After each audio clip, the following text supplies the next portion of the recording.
and then we will get going, yeah? So we are in the Feedback Friday. So where were we last time? I thought Murph uploaded this different person painting Spira bust. Let's see. We were somewhere around here.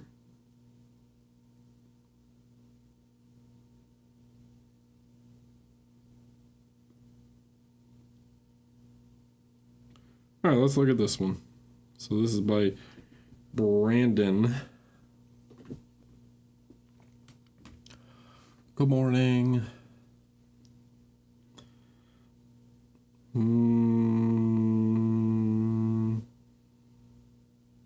General feedback.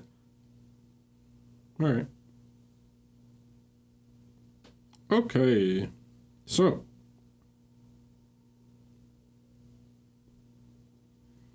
That is rough. Roof. So what's up with the poxing on the... It's a little weird. Yeah, so let's look at this guy. Why is my Instagram story still uploading? It's so weird. Oh, no, it's not. It's good. Orb to orb. Hello. Oh, glad you enjoyed.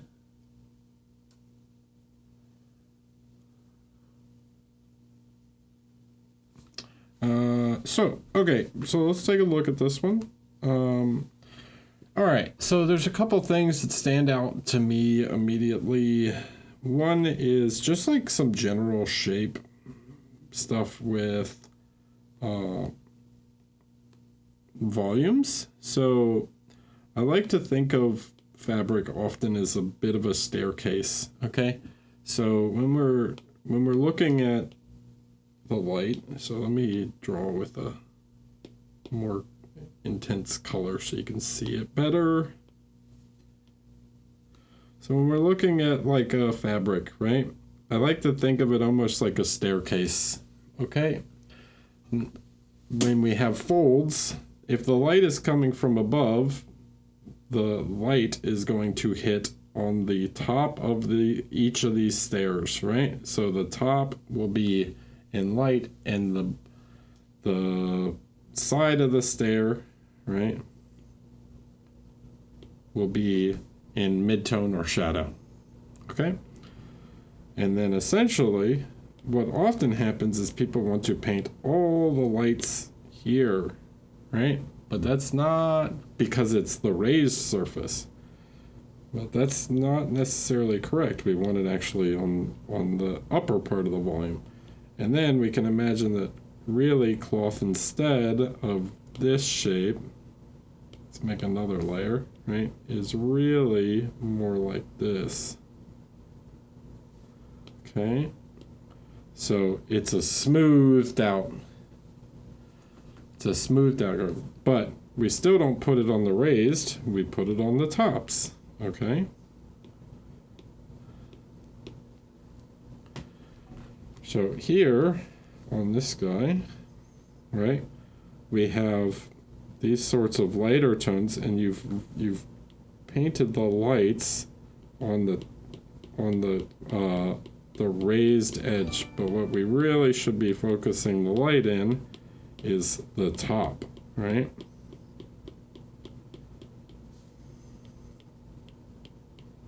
So something closer to this.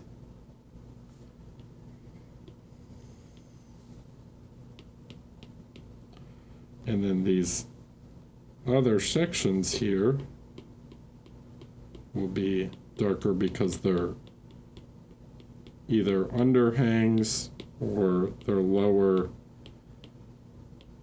They're the downward facing areas, right? So don't just paint like the raised surfaces. And in fact, you can see in your photograph there's a highlight here inside of this crevice, right?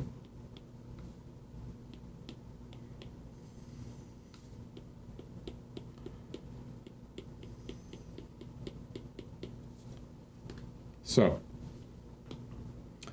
in the end, we have a much more natural lighting shape here. This part, like the sleeve, you've done better. It's still not perfect, but yeah, think of, like, just try and think of it as triangles, okay, guys? Like, just like if you're having a hard time breaking down like fabric, you can kind of think of the folds as triangles and try and think of like where each little triangle is facing, right? Is it always, just ask yourself, like, is it facing the light or is it not?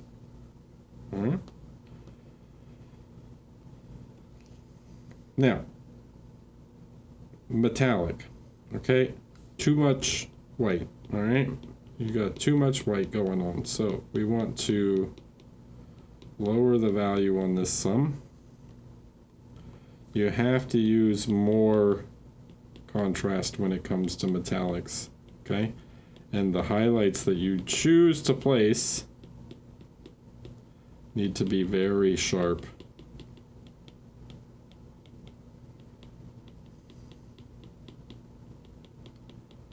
Because metal, even when it's like a organic shape like this, still have quite sharp edges and things.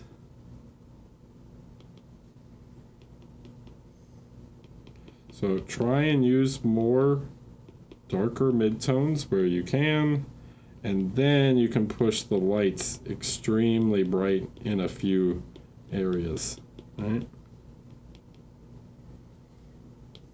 So then we go up to like the whites, and those should be relatively small. And we want to define edges where we can.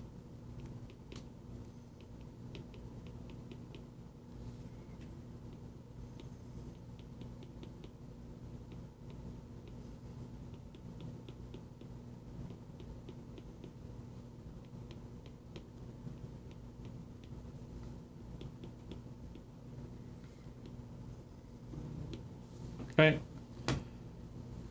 Maybe something like that, right?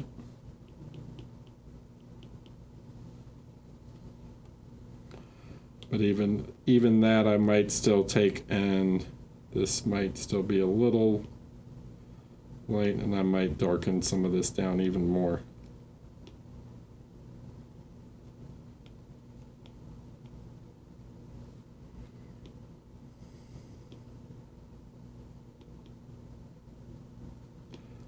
And then you can start to introduce little secondary reflections and things. Like here, we create some darker reflections, and then maybe this light here reflects back a little bit in the side, right? So we're seeing a reflection of a reflection. Frog, Jim Jaff, thanks for the prime, appreciate it. Right, even this little one here, maybe this slightly reflects back like that. Right?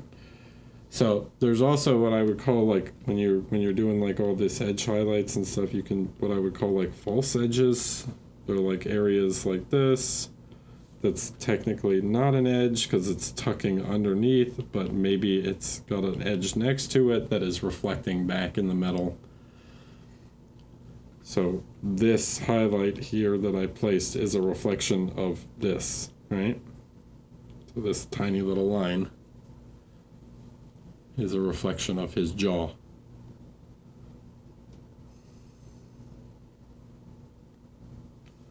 Make a sense?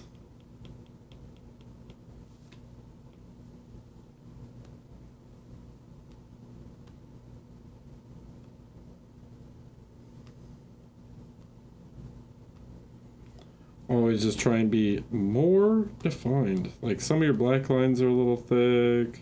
Could be the sculpt, could be your painting, not quite sure. But try and get that stuff nice and sharp and cleaned up. But yeah, there's some places around where we could, you know, make this stuff smoother. And not like smooth as in blending smooth necessarily, but like smooth as in the application of the paint, like not like chunky paint application.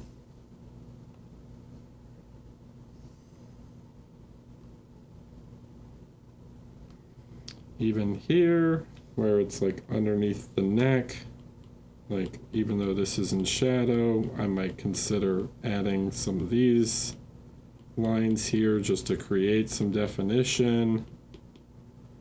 Even if, like I said, this wouldn't necessarily be in the light, but I don't have to go as bright as the white highlights. I'm just trying to create some shape there. Okay, so that's my feedback to you.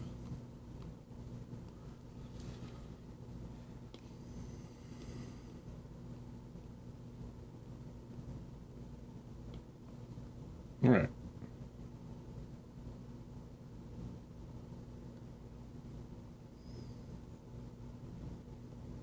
Kolmogorov, we looked at this guy. Ethan, good job. Looking cool. Flapjack. All right. This is quite good. This is nice. This is not so much. This doesn't really make sense to me. But let's look at the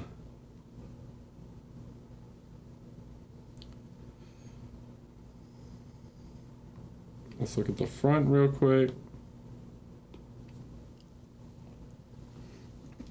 So, really good. Face looks pretty great.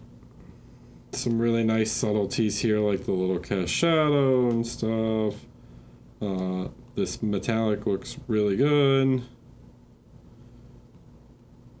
Metallic helmet looks great.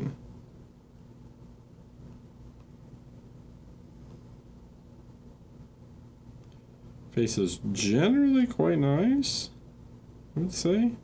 Maybe no, I think it's pretty good.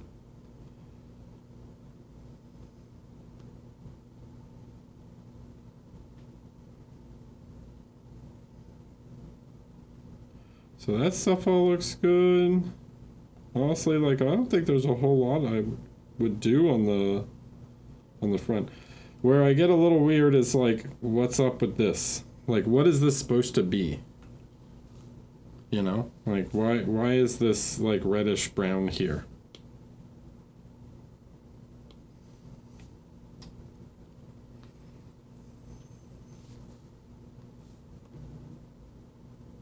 It's not supposed to be rust. A wall. Okay.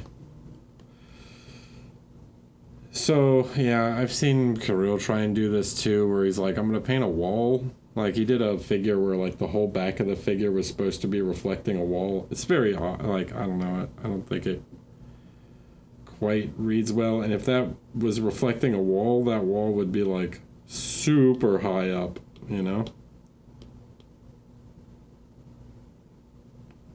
That wall would be, like, going up. Because this is, like, on top, you know? So that wall would be, like, up way over her head. Good morning.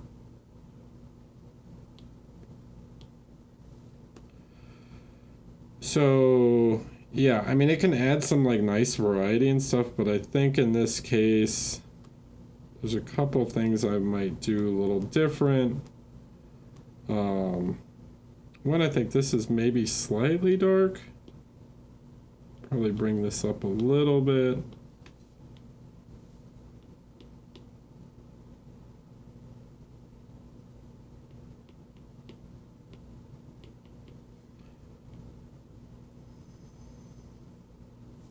just so we can make more distinction between these two sides.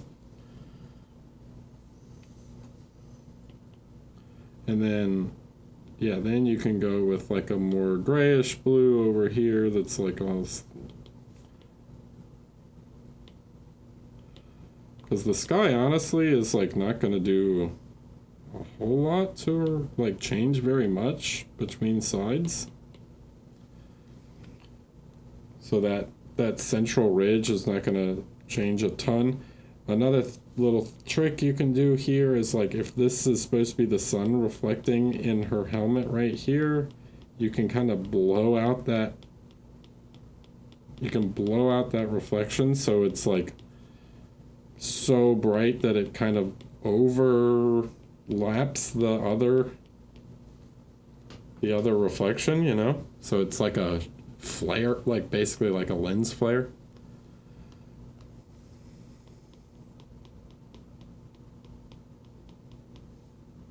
Could even do it here a little bit if it's catching on that edge.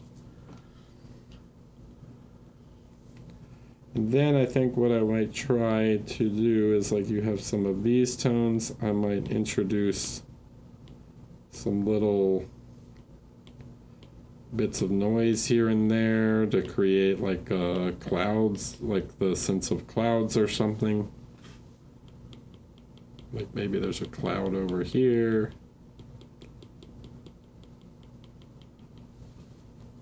That way we can add a little more interest to the helmet without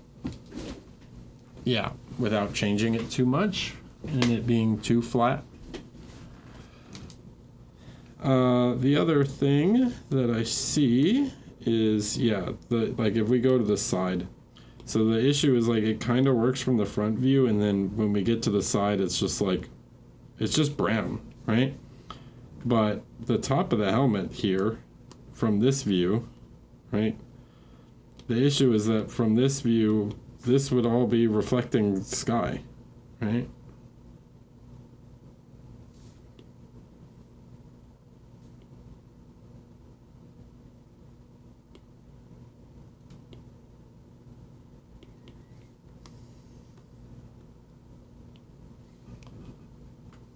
And then like all these studs would also be like these would all be reflecting sky. This top edge here.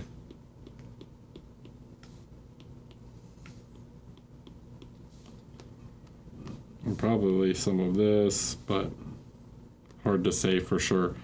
And this also has the issue of like, is the wall like wrapping around her completely, you know?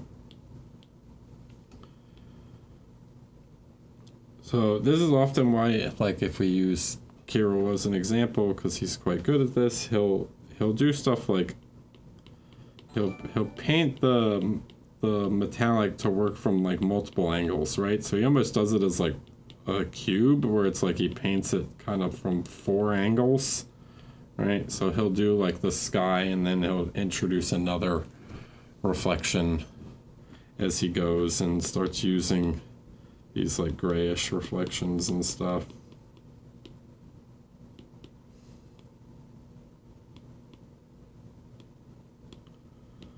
So for me, the kind of problem is it just doesn't really read as a wall.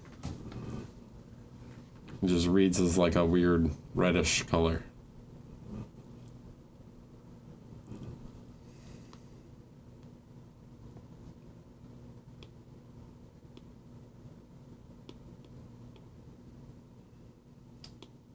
So I would probably do something more along these lines and just let it be more sky, you know?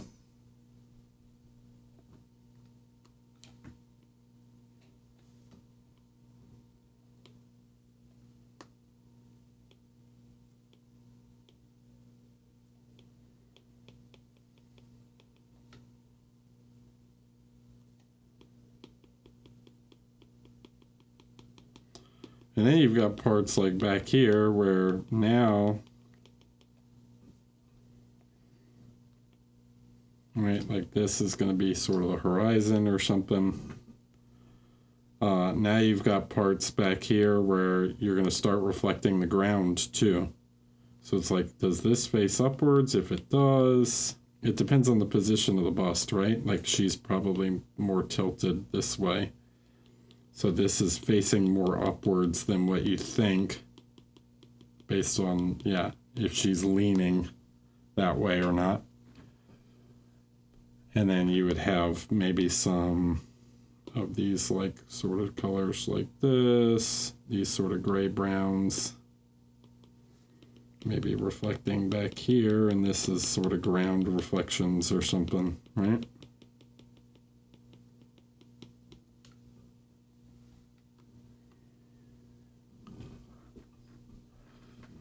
And then maybe also play with like using some of these gray greens or something. You could do like, I don't know, trees or whatever.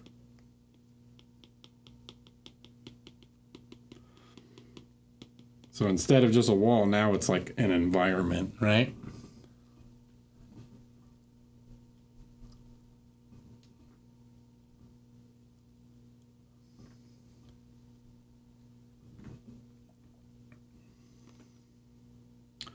And then, I don't know if you guys know this, but the sky is actually lighter at the horizon than it is directly above. So the sky tends to get more blue as you get higher.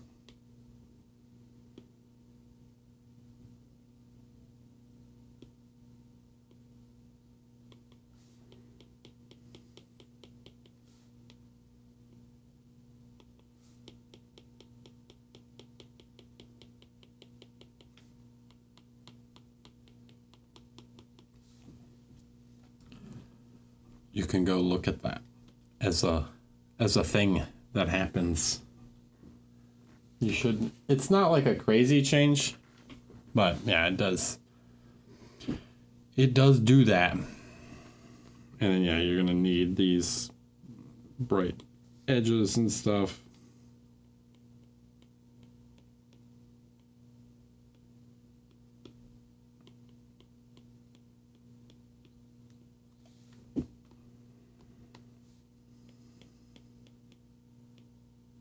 Like this thing should be doing some, the little flower here should be doing some crazy reflections.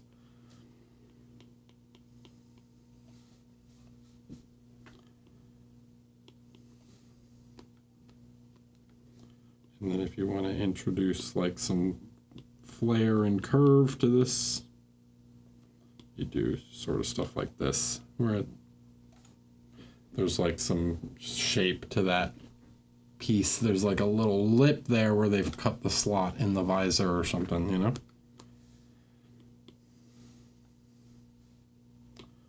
But yeah. Cool, makes sense. Hope so.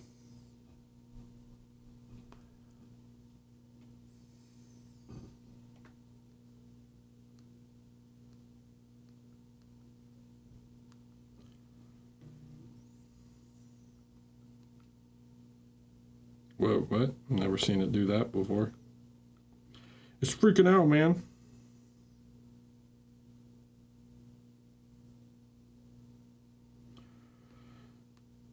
Burn.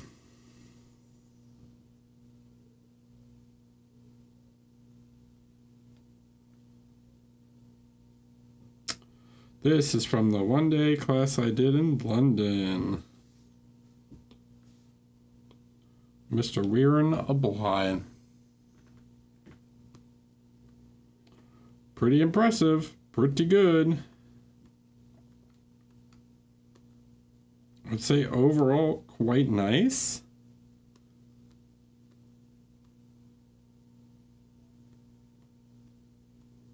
I think if I had a big couple points of feedback here, it would be like, let the upper part of the sword just be a little brighter.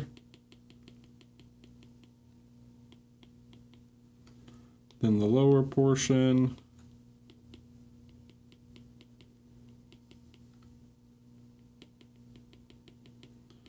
This is thing I tend to see on metallic is people try and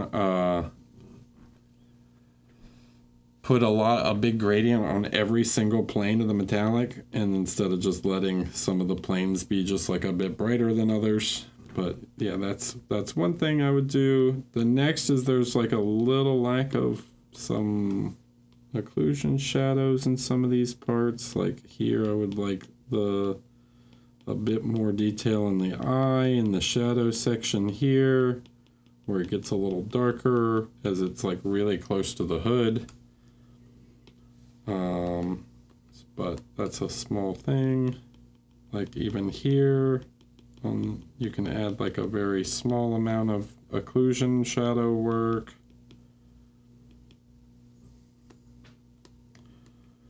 So that stuff's pretty good. The hands look quite nice. I think you could push the red just like a little bit more. Just gonna do some color work here. Not really changing the values because I think the values are pretty good, but we could maybe push the amount of red in the hand here, like in the fingers.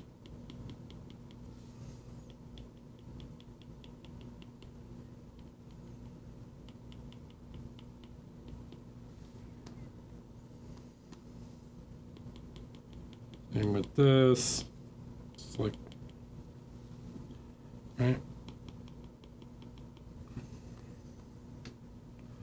Little touches of red here and there. Cloak looks nice. Leather looks pretty good. Could maybe be like a little sharper and slightly less grayish. I know we didn't get really a chance to talk about this in the one day. But yeah, we could go like slightly more yellow with it. Oops. Damn it.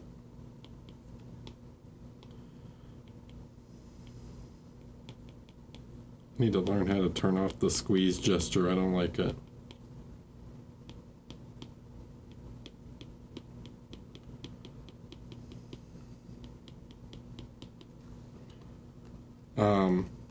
A thing to note about leather is you're actually painting two different materials. You're painting the dyed leather, and you're painting the like cracked rawhide that's showing through. So it's really two different colored materials, which I think a lot of people mistake the cracks as highlights. They're not. They're exposed layers underneath, right? You wouldn't paint chipping on a tank as like highlights, right? It's the like metal underneath showing through. Well, the same thing with leather. You're painting the chipping and wear, or the cracking is showing the material underneath the dark leather, right?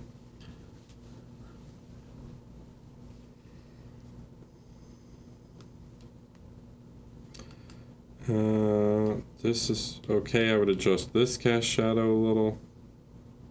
I would move that further down, something like so.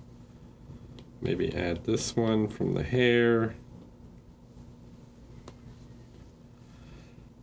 And other than that, I mean, without going like crazy nitpicky and needing to see it in hand, I generally think it's quite good. The last little thing I would do is I would try and come in with a tone like this and maybe introduce like a little bounce light on his chin, you know?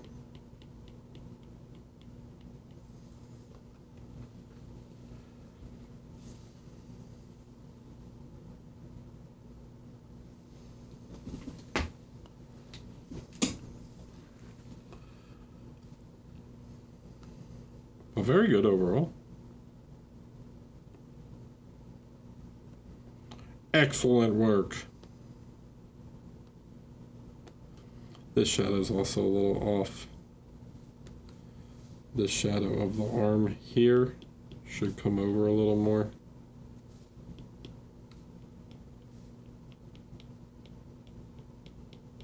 because this hand is actually rounding away from the light. But the light on hands like this is a very subtle thing.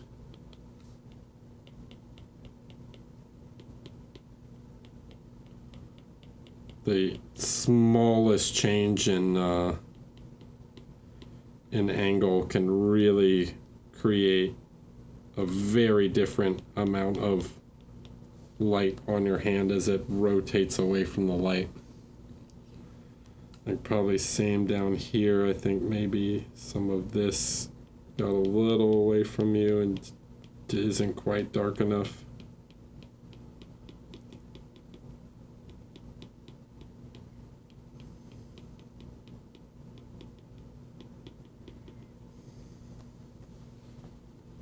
To show that bottom side of the hand. Like, look, see? All right, let me change camera so we can look. Okay, so if we look at my hand, right? This shadow is here, this shadow is gone. This shadow is there, it's gone. So a lot of times all it takes is like a very subtle difference, and I don't have the most vascular or bony hands, but it's like this is in light, right? Because your hand is not completely flat, it's rounded, right? Even when it's like this, now it's a little more flat, but it's still got some roundedness to it. So a lot of times it can be a very subtle difference. Like this is all of 5 degrees from this part of my hand being in halftones to now shadow, right? So it's like that's all it takes. And when your hands are very tendony and vascular, like sometimes those veins pop out and other times they don't, right? So it could be a very subtle difference of finding where exactly the terminator is going to be on a hand. Okay?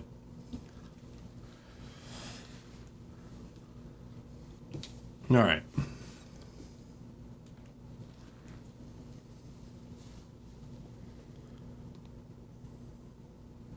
Like technically speaking, this vein might be in shadow right here, but the rest of the vein might not, you know? It's like it can be all of that much of a difference.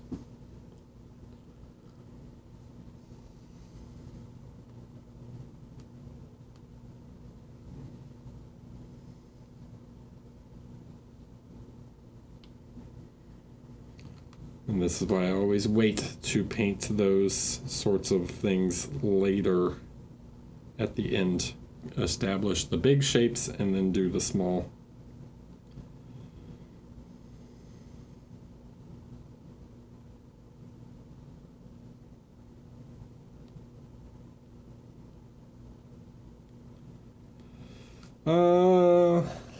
Uploaded pics below. Trying to really push myself on my first Spiribus. I think I'm nearing the point. I need your feedback on how to continue. Okay, updated pics below. Are these are the latest pics. Okay. It's pretty good. This is quite nice.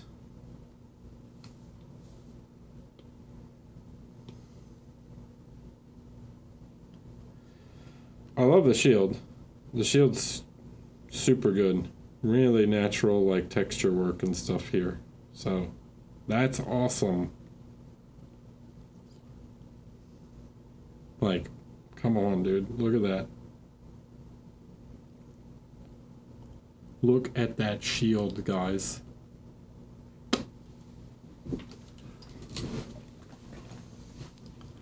Good stuff. Parts that I don't love. I think the fabric looks pretty good, like quite good. I think, oh man, the faces are generally quite good. I don't love this. The scale mail.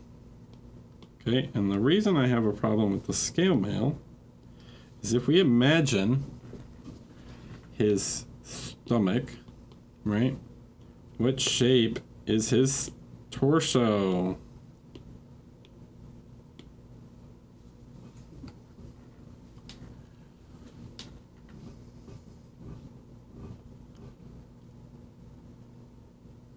Chat, what shape is his torso?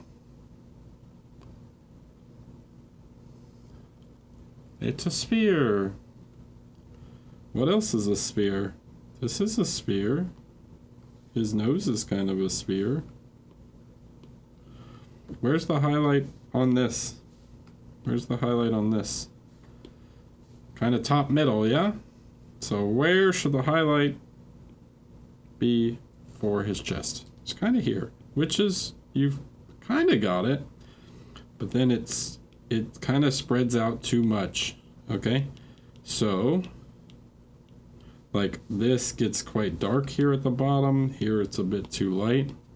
So what I would say, you're probably doing too much light on some of these parts, and we want to kind of tone some of this down, all right? So these parts are really moving away from the light. So let's reduce this a little more.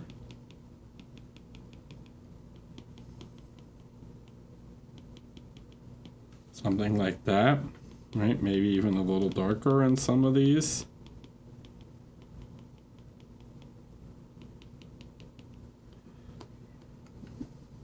And we'll get a sort of shinier effect overall.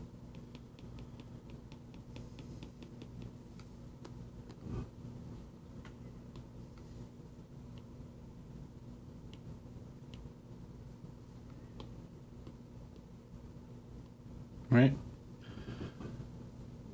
So we're looking to make that more shiny. Then, and here's the tough part, because they're kind of flat,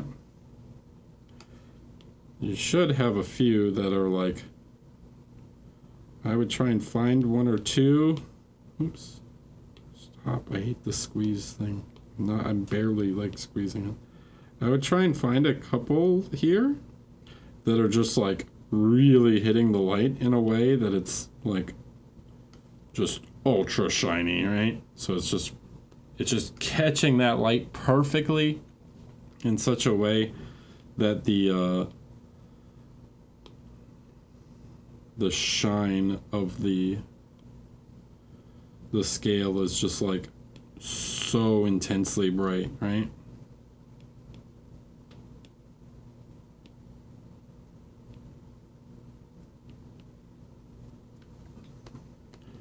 So you're almost trying to like paint a sphere in pixels. Right? And which of these pixels like are catching the light in such a way that they're super shiny. Then you can like, what you want to, if you're trying to do this sort of effect, you can come back in and create some shadows on these guys. Because they're not super polished, right? They're not supposed to be like perfectly polished, so. And actually the ones that are lower, because the angle is changing, what's going to happen to the shadow on the ones that the shadows on the ones that are lower on his stomach? That shadow is going to lengthen as it's lower because the angle is shifting and changing, right?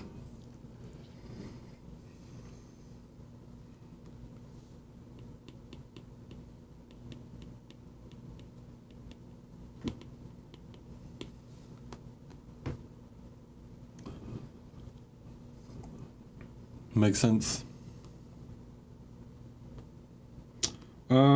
As far as the face, I think it's pretty good. I think you are bringing some of the shadow a little, or the light too far around on his jaw. So what I would say is like we probably want to try and add a little more shadow in a couple spots. And then here, right, like if this is this dark, the jaw doesn't just like, I see this happen all the time. Is people try and paint the jaw, the light like going under the jaw too much, but the jaw starts to round away from the light higher up, right? So I would pull that shadow up the jaw just a little bit so that it's got that little bit of rounding to it.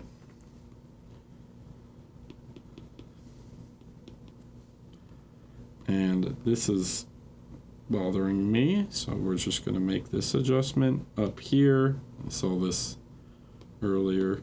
The ears are too red, so what I would do is I would change the like outside of the ears to green like this.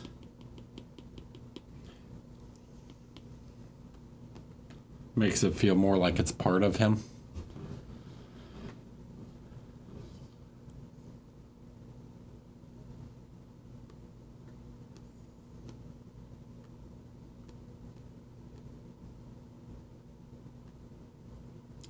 You might want to consider doing something like this, where you also just like pull some of the color out of his jawline. Not like crazy, but like a little bit, because he's very pink at the moment, which looks good on the nose, but like just pulling a slight amount of, like, look at the difference here. All I did was like pull a little bit of color out of the jaw, and it can kind of change his the feeling of like the coloration in his face quite a bit. Add some more nuance there.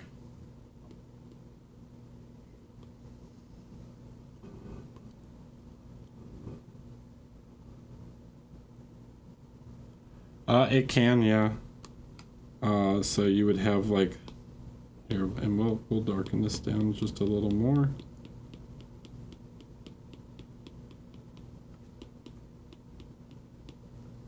Right. It would get bounce light from this. So you would, and it should be quite subtle, but you would get like a bit of this blue light of his tunic bouncing up onto his skin here.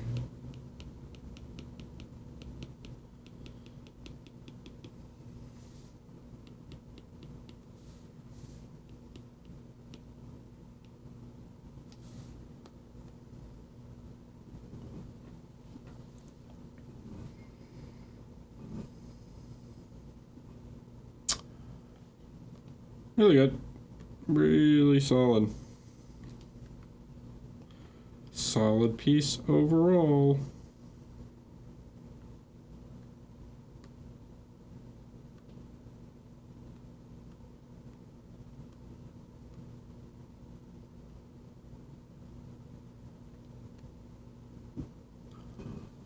Like it.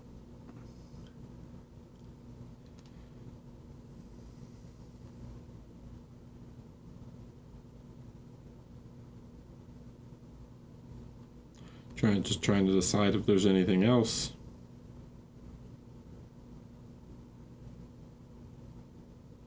Not really. I mean, yeah, there's other stuff that I could nitpick about, but in the Feedback Friday time frame, no, I think overall pretty solid. The big stuff for me is like just correcting some of the shape on his face, correcting, and then those parts, right?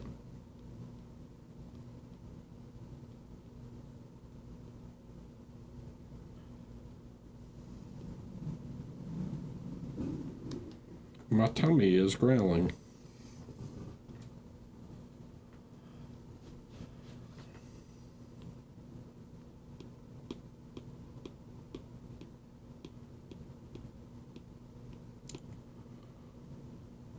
Boydeland.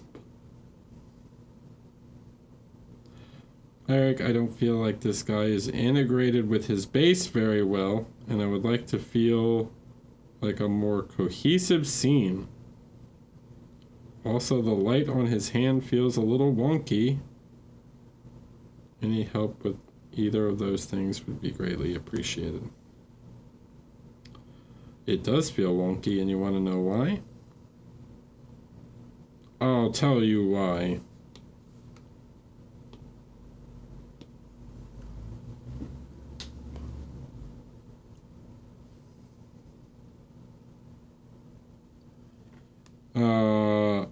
Honestly, like the base integration, I just think is fine. Like, I don't think you need to do a whole lot with these bases to make them super interesting or whatever. Like, you could try and like shadow around his feet a little bit more. Also, this picture is terrible.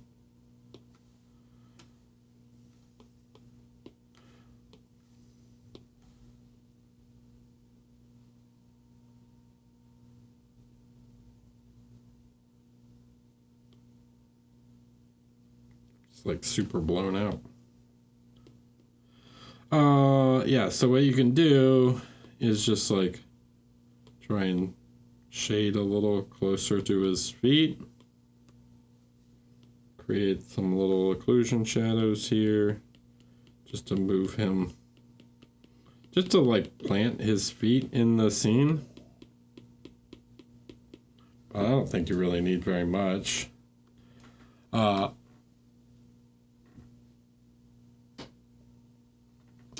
Now, why does the hand feel weird?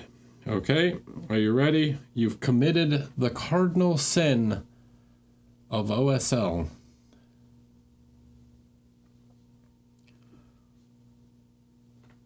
You are casting a blue light on a white object. Light can only make things brighter. So, casting blue onto white cannot make it more blue if it's already white. So the top of his hand is white.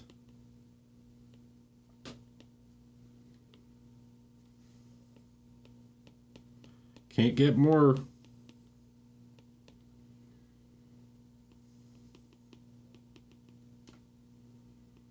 Can't make it more white. So you have to rely on the blue on the lower portions, right? So if he's got a blue lightsaber, it's like blue lightsabers like this color, right? Then what we can do is we can add that to like the lower sections here, like this, right? Where it's already, the blue is in shadow.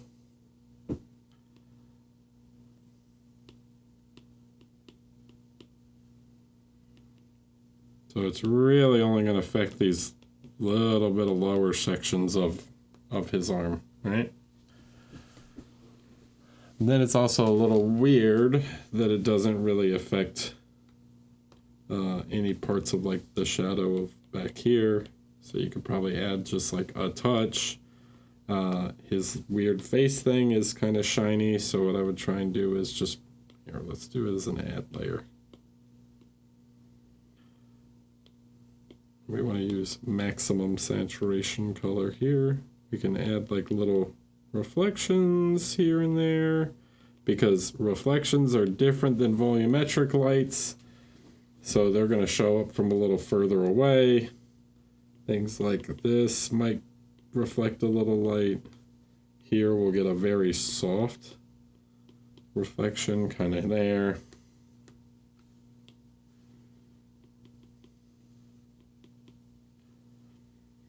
Right, so even maybe on his boots a little bit, and like the shadow here, you can add little touches of blue there, here and there.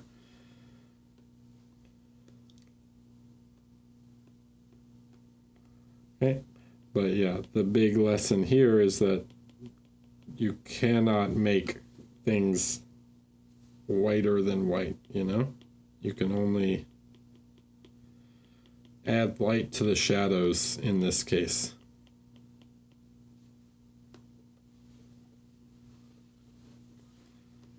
I don't know what blue you used for the lightsaber, but I would push it more also.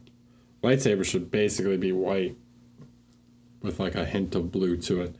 And I know it's not lore accurate, but generally speaking, I like to do the emitter as kind of the brightest part for figures like this, and let some of the end of the lightsaber be like a bit darker, right? So like the part closest to the handle is going to be a little brighter than the part at the end. That way you still get some of the color of the lightsaber.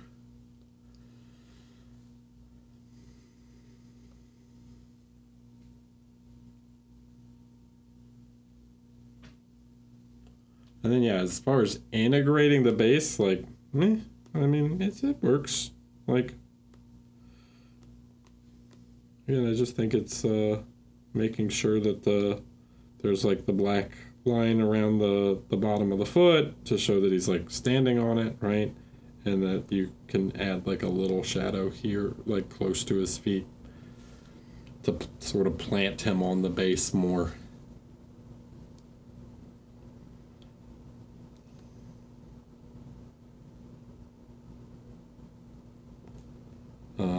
Hope that helps. Does that make sense?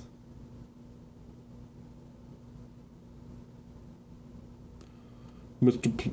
Plo Koon.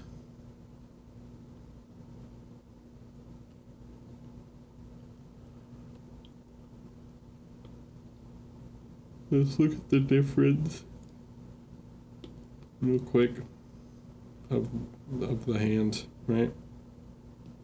That feels like light.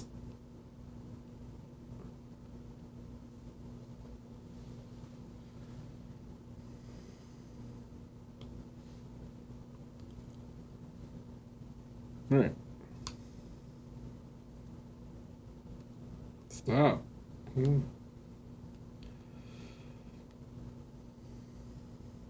Hudson. Hi, Eric. This is my submission to MPO, which I'm thrilled to say won silver and standard. You're welcome. I was unfortunately unable to speak with you. What would you focus on the next time I aim for gold? Generally speaking, I thought this figure was very good. I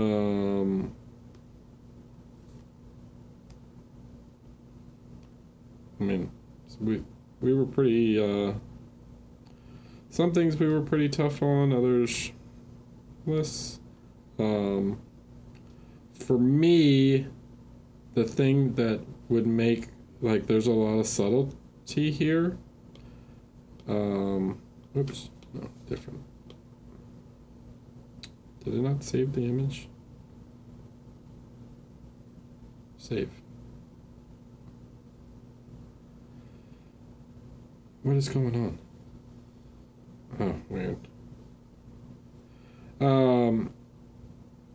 The thing for me that would push this further is there's like just some areas that are a little lacking. It's like too subtle, and then like there needs like some more definition in some parts.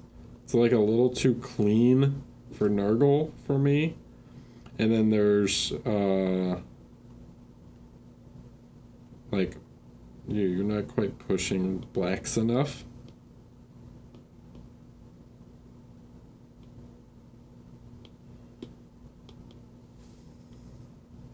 To really create some of that sharpness in certain areas. Like, I would like to see this be quite sharp.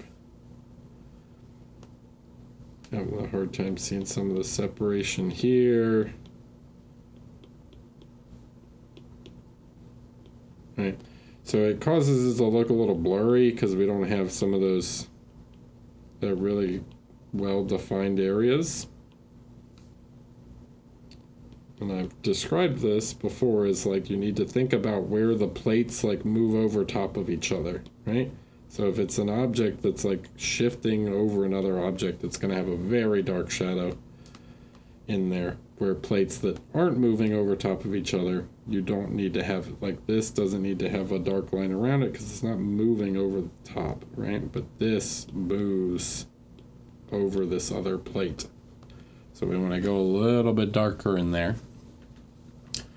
And then the other thing that I think would make this better is, like, I like how you did some nice little spots and reflections in here, but I feel like you skipped out a little bit on some of the other areas of the armor. So, like, you know, if you're gonna ding up some of the armor, like, don't be afraid to beat up other parts, right? Like, most of it's just sort of focused here around this stuff, but then it creates for inconsistent storytelling if other parts of the metal don't also sort of get that treatment.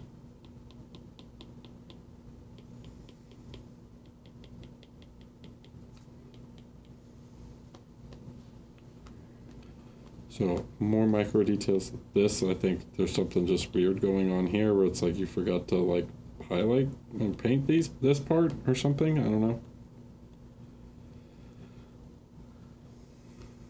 And then I think we maybe could have pushed a little more highlights on a couple of these spots just to draw attention.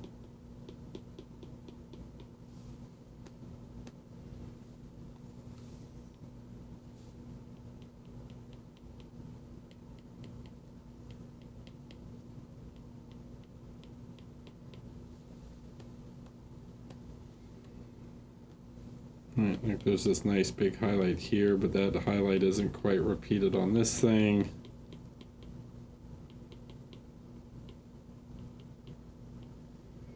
And then this highlight right here should be repeated. If we go through the shield, that means it should be repeated here.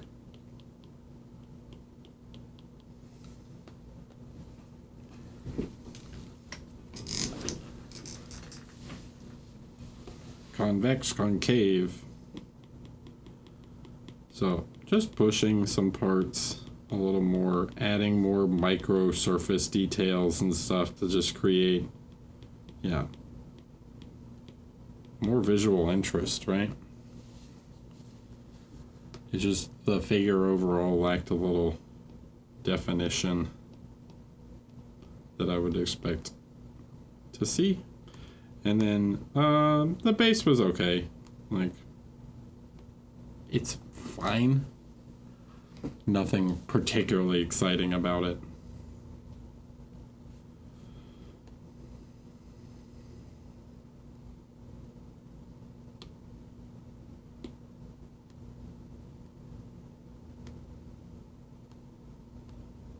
Yeah, there's just like a bit of lack of definition in some parts, you know?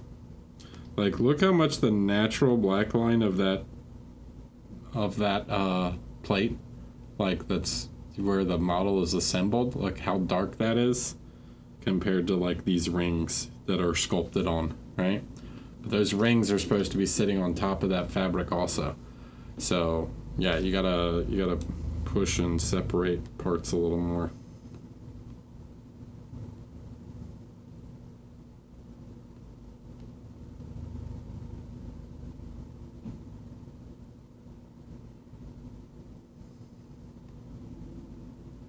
Cool.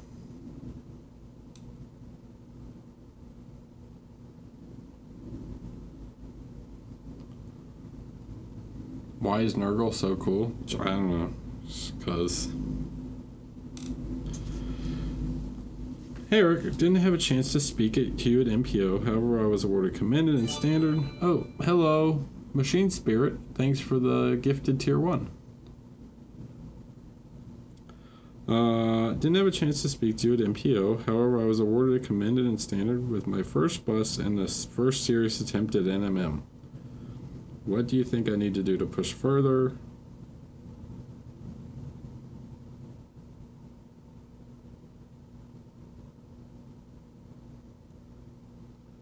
Okay.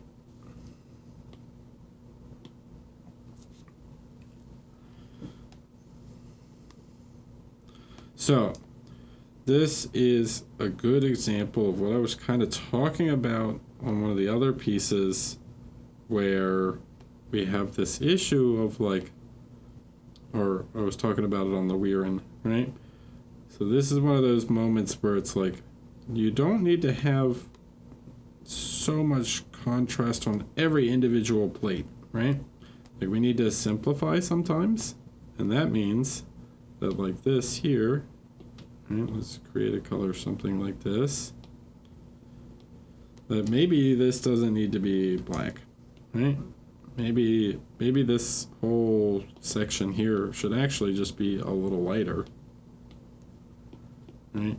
Because it's facing upwards, and then we create contrast by having this darker section right next to it, right? So it can be very easy to, like with metallic, to want to create extremely, because yes, it is supposed to have the most contrast, it's supposed to be very contrasty, but that doesn't mean that it's on every single individual plane. It means creating contrast throughout the entirety of the metal, right? Something like the feathers here, maybe one of the feathers needs some more, like maybe that light is going to catch inside the feather, right? Maybe this whole thing here is a much broader light, right?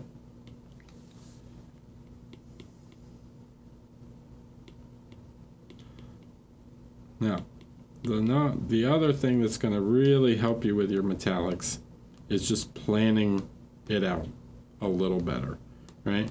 So what I mean by planning it out is like, take a reference of your figure, take a reference photo, right? Let me do an add layer, it's just going to be easier.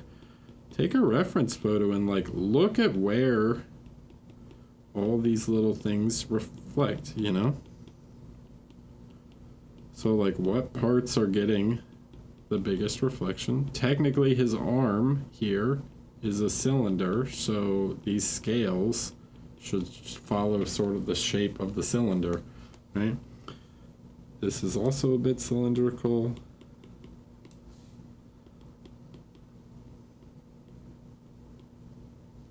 Okay, like his chest here, that if this part of his chest is reflecting, well then actually the other part of his chest should sort of reflect here.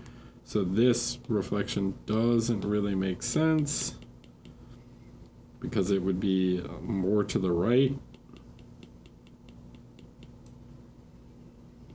Right, so we're just looking, it's like consistency is the most important thing you can do on metallic, like consistency of highlight, of light placement, consistency of reflection placement, okay?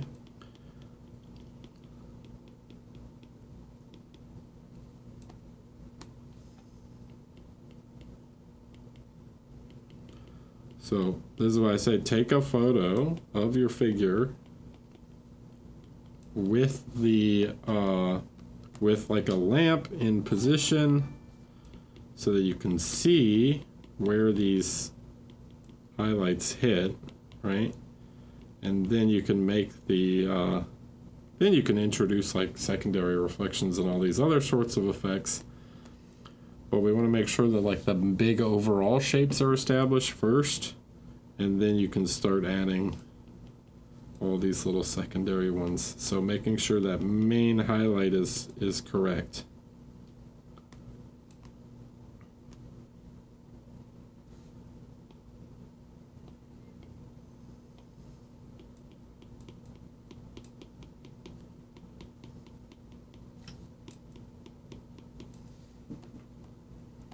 And just like not overdoing it, you know? Crazy Red, hello. Thanks for the follow. Then you can start to have fun and introduce like secondary reflections and things that add more interest. But yeah, consistency is key. Like this highlight shouldn't really be here because it's facing away, you know?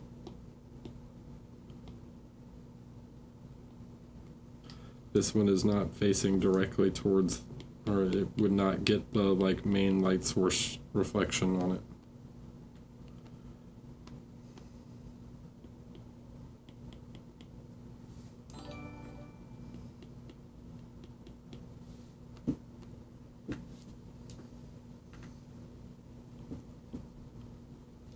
Oh, Crazy Red, thanks for the raid. Also, hello, Mr. Charles Dexterward. Hi.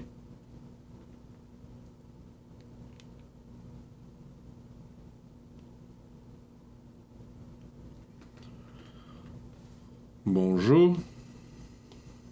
Bienvenue. Hi, Remy.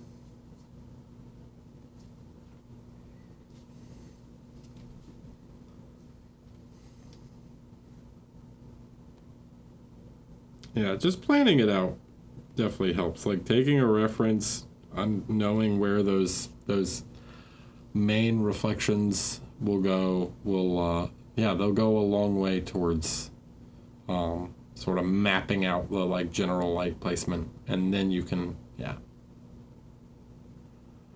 add more. Yes, we are doing feedback right now. Viewer submitted feedback, or subscriber feedback, I should say. Dodson. This is a weekend study I did working on African skin tones, color choices, and just working on brush skills. Golden and mint steel. Okay. Here's the wall of text. And the overall painting improvement, I think my biggest issues is lighting turned out too omnidirectional. I think I need to go and refine the direction of the light and pump up my highlights. Overall, for a weekend of work, I'm very happy with it.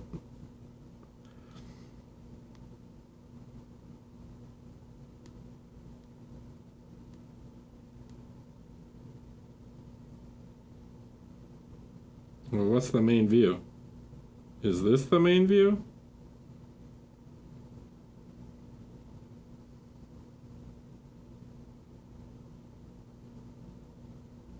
I'm struggling to find the main view.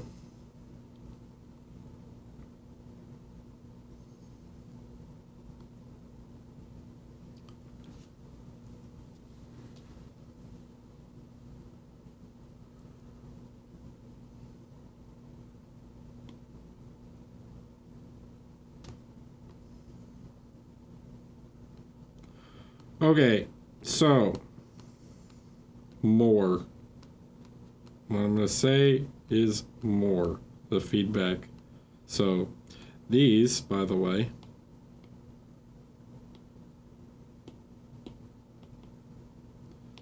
these are the highlights from the paint. Those are not the painted highlights. So satin paint getting highlights. All of this stuff, highlights from the camera, right? Those are natural highlights. So the issue is you're just not doing enough, okay?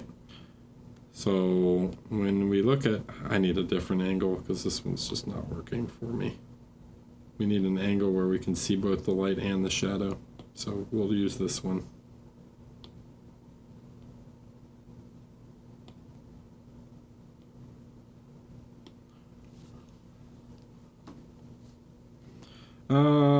Right, this is not enough contrast. Okay. The color of the skin tone is actually quite good.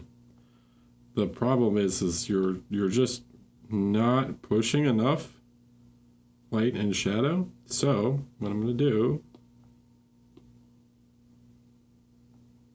we're gonna push the shadows here. We're gonna use like a nice dark reddish tone. We are going to map in the shadows. All right. So we need to think in terms of shape. All right. So light and shadow. It's either light or it's shadow. So we're going to create this form.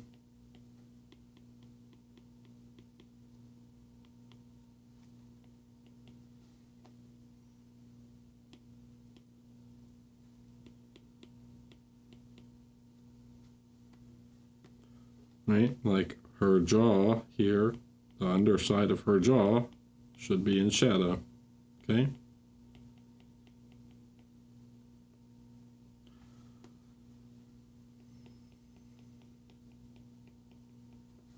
Then, once we've mapped, like here, right? Okay, so the back of her leg's in shadow, then we have the calf muscle, and then this is in shadow, right? So I'm drawing shapes, right? It's very important to establish the general shape of the light, especially if you're doing directional lighting. You said something about, you said it became too omnidirectional, which is, it's not even just omnidirectional, like you don't really have shadows, right? So we need to establish the direction of the light, then you can start to like blend this stuff out and make more halftones, right?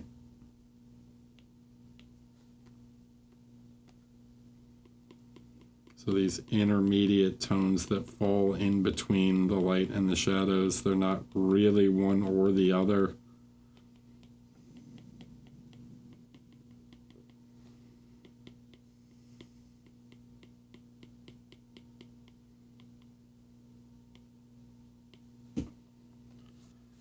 Now look at the shape of her arm before and after. Right? Well, the reason we do this is because we want to like emphasize the form, right? We want to emphasize the volume, we want to express the shape. So we need to use this contrast to express the shape and form that we're looking for. Right now, I don't really see any form to this stuff. Like where are the shadows on the horns, right? So it's all just kind of too samey at the moment. It's all just too similar. And we don't have a clear picture of the light, right? Then, once you need to do this everywhere, right?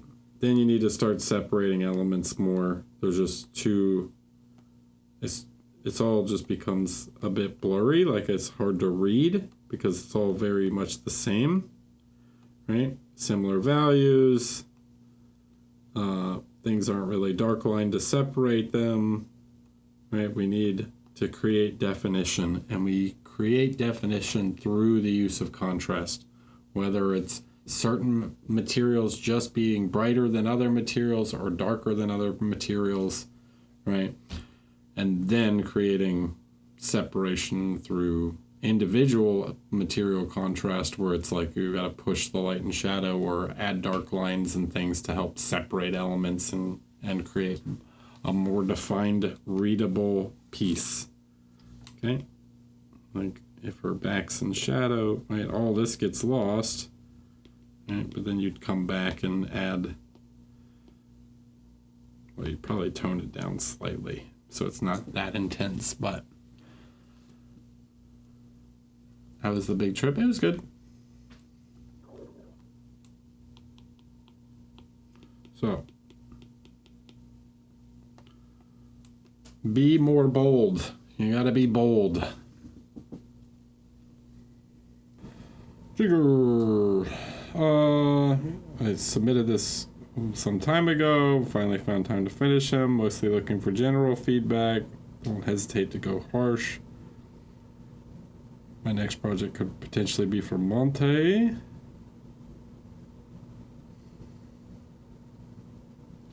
Do I plan to making a stream about basing one of these days? No, I don't consider myself a basing expert, to be honest.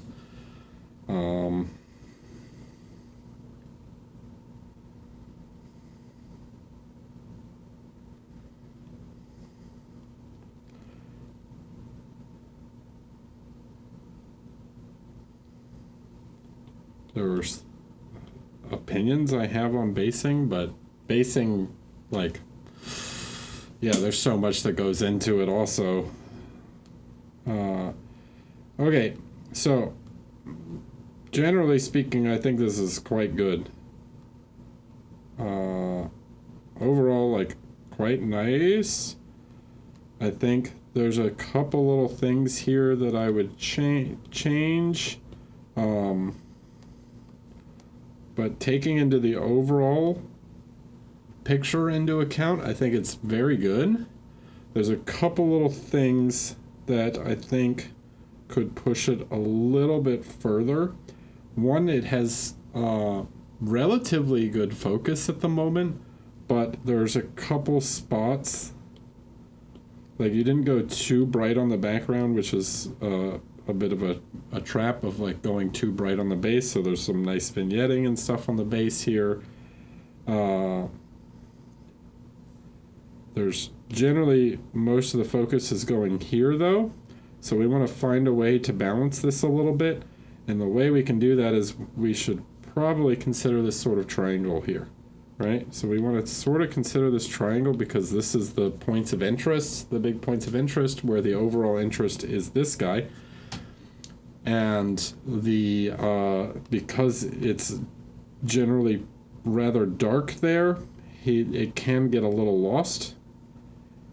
The other thing that we want to do is we want to create some separation of him from the background. Okay, so right now he's a little lost in the background. So what I'm going to do is I'm going to take this color that you've sort of used as your lights, and we're just going to push some values a little bit here and there in order to create this like more third point of interest. So using the scythe, I'm going to create a little more light on the scythe.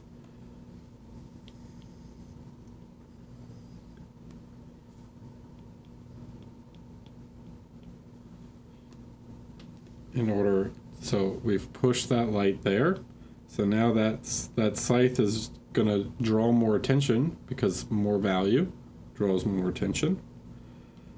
So we're trying to balance against the horse's neck and head, right? And then the other one that we can do is we want to draw a little more attention to the shield. So we're going to push the light a bit on the shield some. And by not like pushing it everywhere, but maybe pushing just some edge highlights here and there. A couple little spots.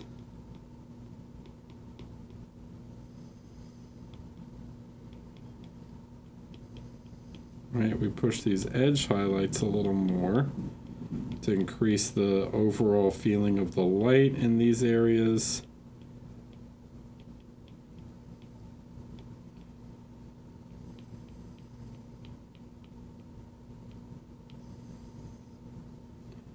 This is going to help draw more focus. Okay. So now we've pushed the shield.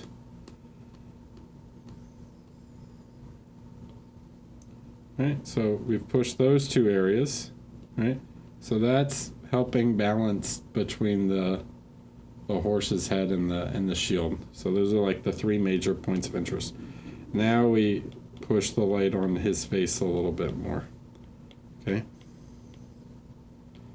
So we can push the horns some where it's close to the head. Maybe push the skull a little bit.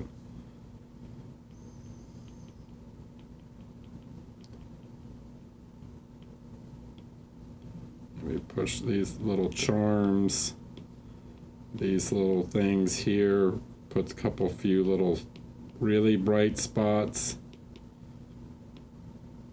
Maybe push the dark metal just a tad, some like final little really intense bright highlights.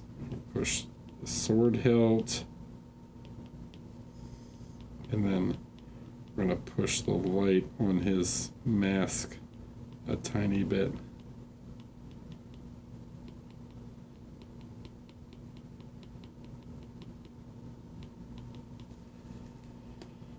Okay, and those things, right, The other one is like here you've got this sort of brighter red here.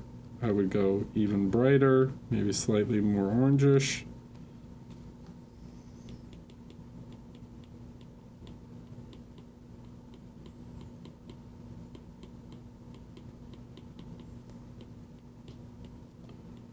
By pushing this part, this is also going to help connect up and put more light near his face where we want the eye to be drawn. Okay? So your values and your overall values in rendering were quite good. Like materials and things, those are all quite nice, but we need to work on increasing focus on the areas that we want. All right, so if you look before and after, like look how we shift everything up a little bit, right? Everything sort of moves closer to, or like our eye is drawn more towards the rider and not just the horse's head. Okay. Then this is a little rough, so what I would say with the base, I would take a subtle gray and I would try and increase the light just a bit on the top of the stone here.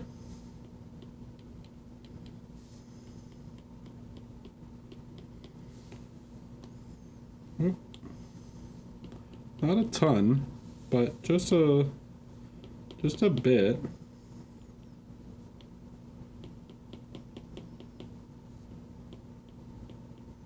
In a few specific areas.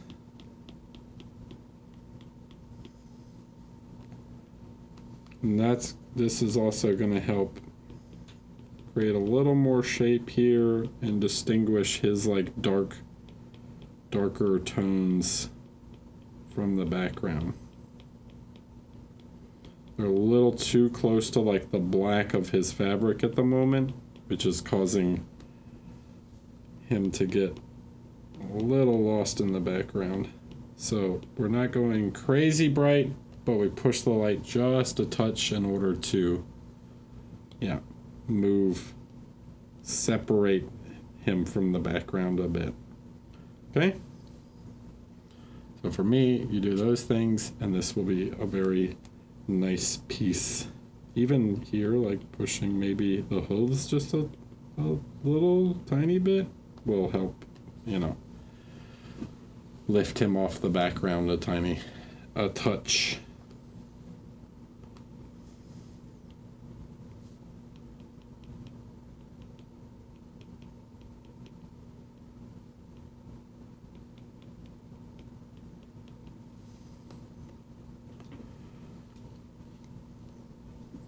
Cool. Yeah, this model is sick, by the way. Like the actual sculpt is super good. I think it's like one of the better figures they've made in quite some time. Yeah. I mean, it's basically Death Dealer. Nurgle Death Dealer, but...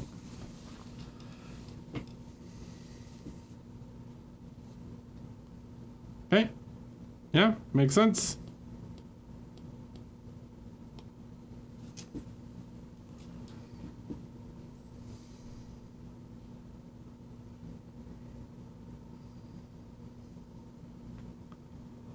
So move the focus.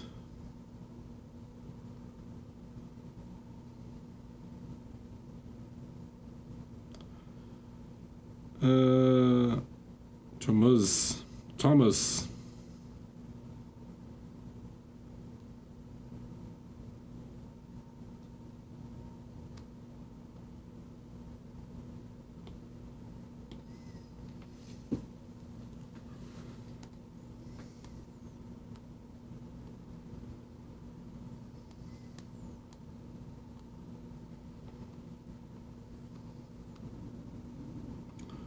I understand this is work in progress.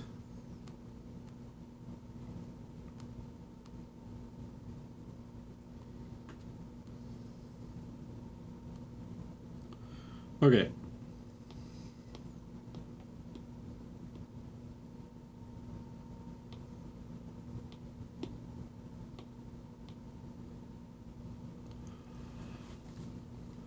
So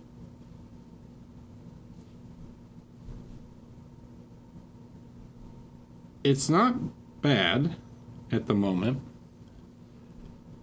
but I think we could make more distinction. All right, so everything is a little slightly too similar at the moment, so we want to create a little more separation. All right, and that means brightening some areas. Right, we've got some darker elements, the leather and stuff. By the way, the leather needs a lot more work. I understand it's work in progress, but yeah, it needs way more definition. But what we want to do here is just like let some elements come forward more. So that means like let's let the metallics get pushed more. We want more light here near the face. Anywhere where we can push more light on like the shoulder, so we're going to push that light more. Again, similar idea to the last one, but we want just more light across some of these elements in order to create separation, like visual hierarchy.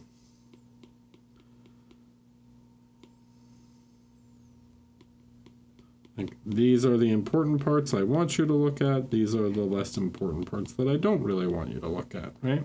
So things like her hands are more important.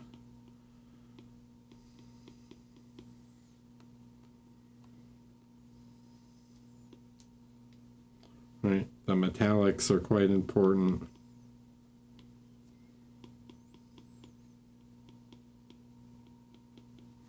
So we use value to create that, to draw the eye in, right? And distinguish materials. So we're creating different materials, and then her hair, probably want to push that more.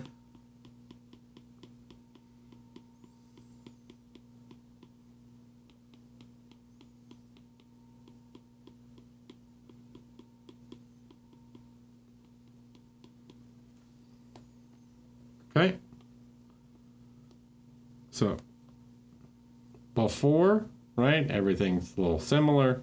After, we push certain elements to just be brighter, and that's going to move your eye to where we want, right? Now you can see before and after, right, with color, we push where we want. Now, another little thing you can do here if you want to draw even more attention is to do something like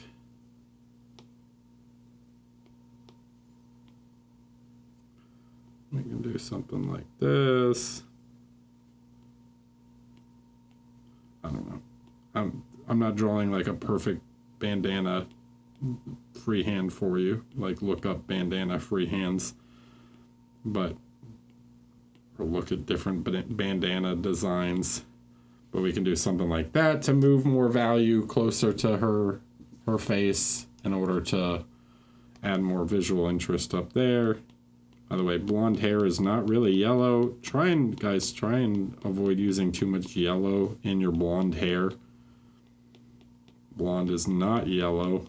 It is more like brown. It is like a really, really, really light brown.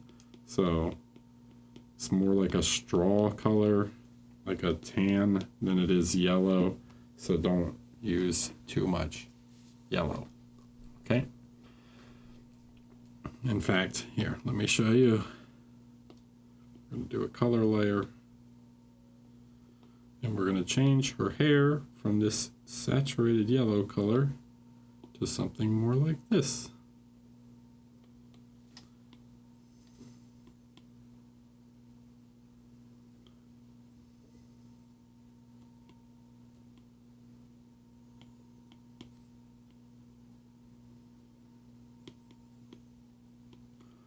the difference will appear quite subtle. But this is too yellow, that's not, right? It's a very small difference, but one is more blonde and the other is less so. You can see, especially if I turn off the highlights, right? Like the difference in the two colors. All right. Yeah. Now, I didn't do a perfect rendering of like how I would handle this stuff, but you should have sort of the general idea now of like where you want to draw more interest.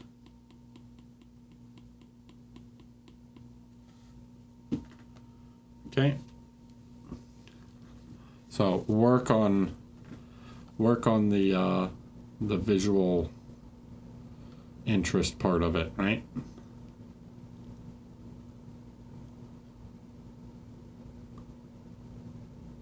Let some stuff stand out, right?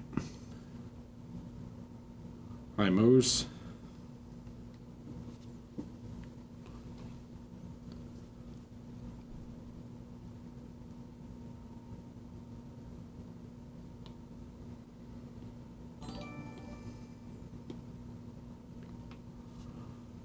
Thanks for the prime, also, Moose. All right. Rescue Can Will. Welcome back. Hope you had a great time abroad. I did. I know you're not a mech guy. Says who? Huh? You think you know me? I started with Gundam, dude.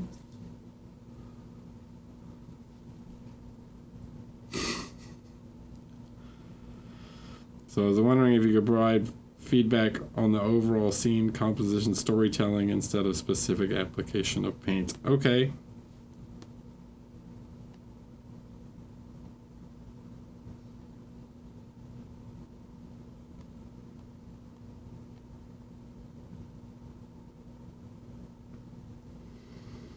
And take it in.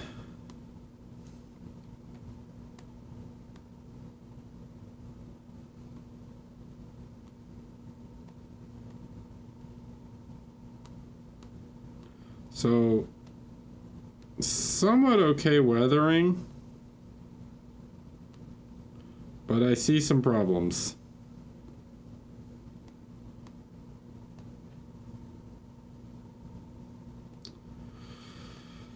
There are some issues that stand out to me. So, firstly, weathering. Let me grab this image will work. This is fine.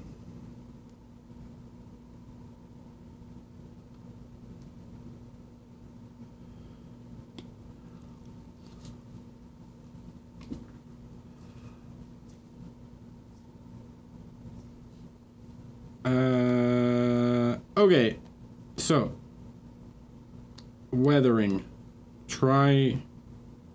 It's not terrible, but some of the weathering is a little inconsistent.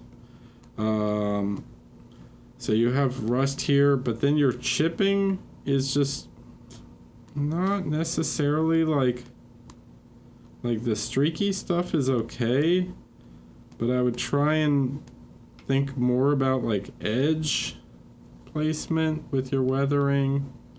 So you want more on like the edges of things, right? You're gonna get more damage where there's like raised areas. So like here you did a pretty good job, but like this thing, if there's anything rubbing against that, and then generally speaking, you're gonna have less damage when you get inside, right?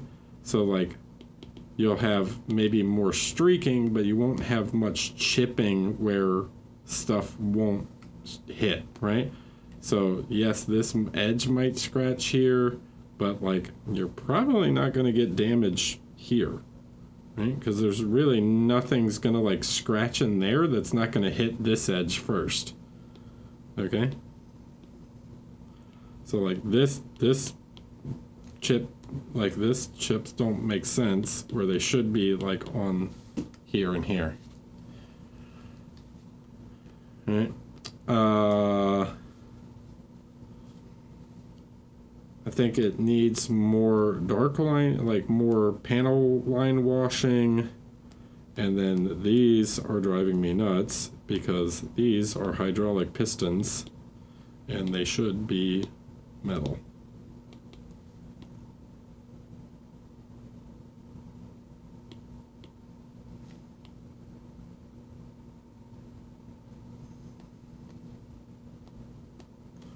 Because you do not paint hydraulic pistons.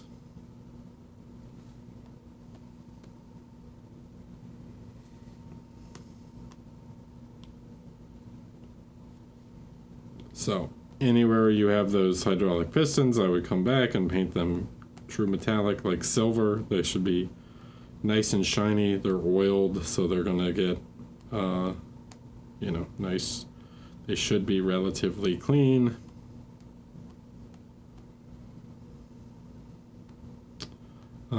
The weight is pretty good. I think there's maybe like this dust doesn't make a too much sense. The sand is a little heavy. I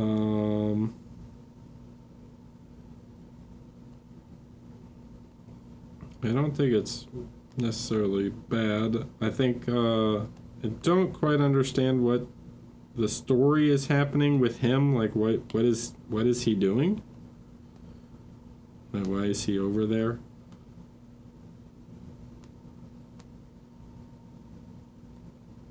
What's the story between him and the mech? Like, but yeah, picking out some more details and stuff will help out. And then yeah, being a little more conscious of where your weathering placement is, creating a little more separation in different parts of the mech, right? I think the decals look pretty good. I see some mold lines and stuff that you've painted over them now, so it's a little late, but there are some.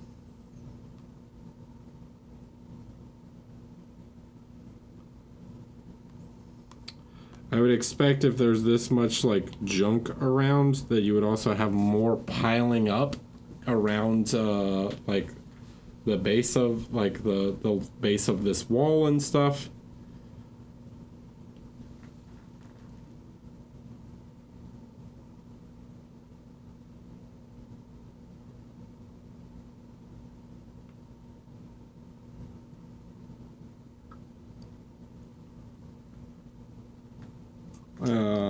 Yeah.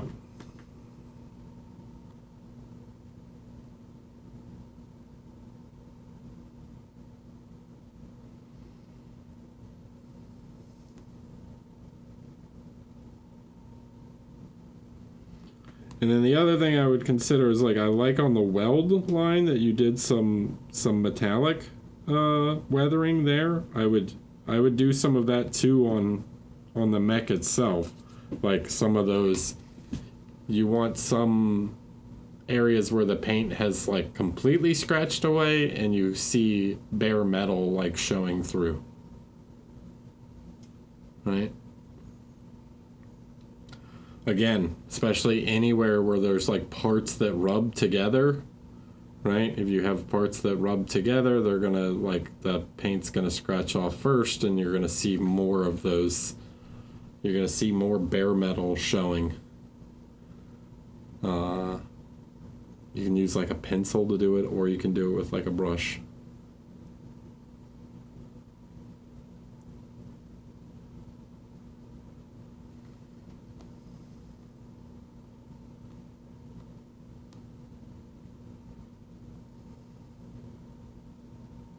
especially on the feet.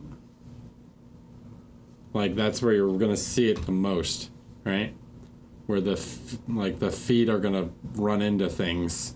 It's gonna kick larger rocks or rubble, and that's gonna scratch up the paint the most. So especially around the edges of the feet should have the most like exposed bare metal.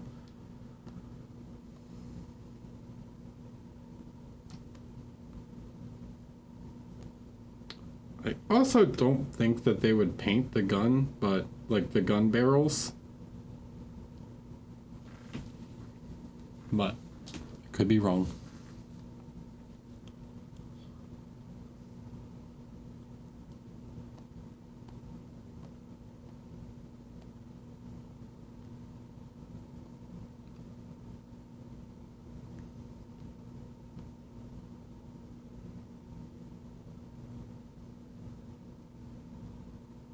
Cool. All right.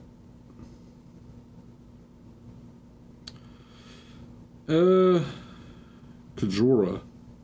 Been working on this piece for a few weeks as practice for NMM and ambience color harmony, and it's been a journey. I have some cleanup to do, but overall, it's the idea I was aiming for. I'd love to get some feedback before refining it a bit. Okay?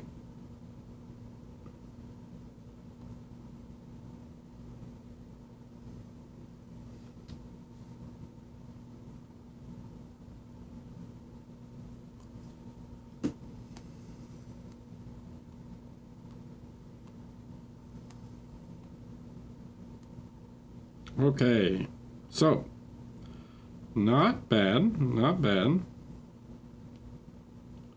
Metallic looks all right, but it doesn't go dark enough. All right, so there's a couple things. One, the metallic isn't going dark enough. We don't have any black lines. Shocker. There's nothing separating any of the materials.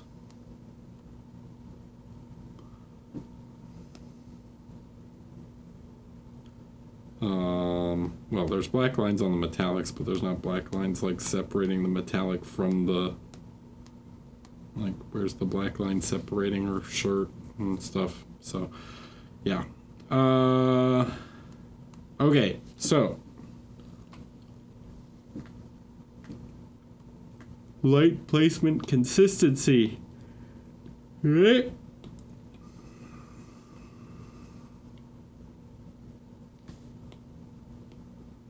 Do another layer first. Got a highlight here. And a highlight here. And a highlight in the sort of center of her chest. Right? So where would we have more highlights? Okay. Well, where this is, if we imagine her chest is a sphere, right? Right, because boob armor, and then it's cut like this, and you've put the highlight here and here. Well, it's low center, right? So, but on the shoulder is also basically a sphere, and you've put it like up here. Do you dark line, backline while working, or until the end? No, I do it while I'm working. Okay, so we need to move some of the highlights, all right? And then we need to add more highlights elsewhere. So we need to push this highlight not at the top. We need to push it more center so it's more in line with where the highlights are on the chest. And we can treat her shoulder as basically one sphere, all right? Yes, it's slightly elongated, but we sort of treat it as a sphere. Okay? I'm going to tone this down. I'm just exaggerating it a little bit here. This can all get kind of treated as one thing with like the center of the sternum here. This is in the middle, so that's pretty good. Right? So we're looking for where those lights are going to show up and where they're going to be the same. All right, so here also the light would hit here on this edge, on these rivets. Okay, anywhere where you've got little, all these little things are little bevels. So it's like if you do one here, well, this thing also has a lip on it, so it needs one too.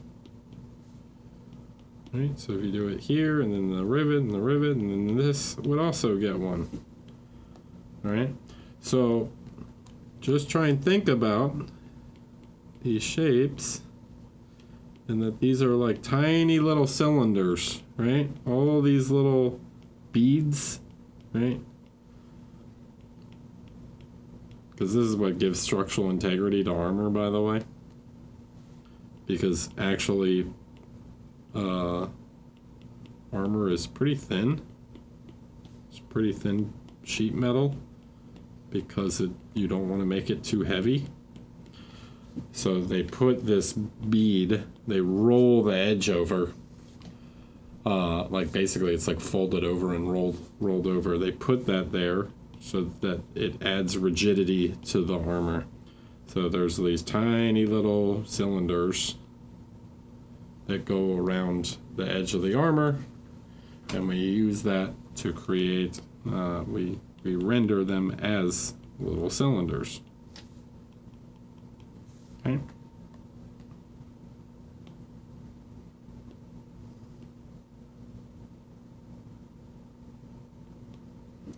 So now if we look at the metal, it's also way brighter now, right?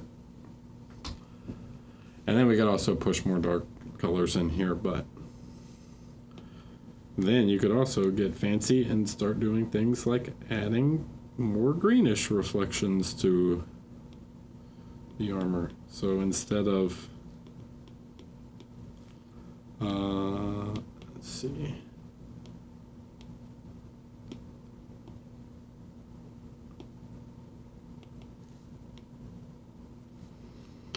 The armor should interact.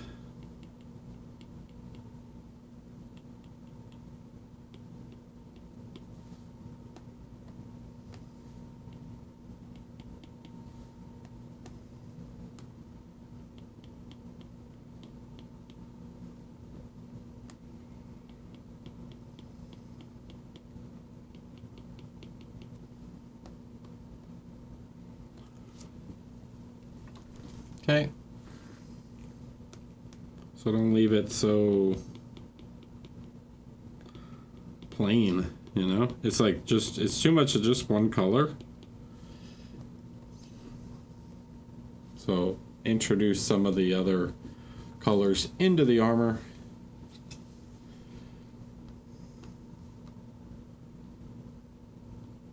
And yeah, should be on your way.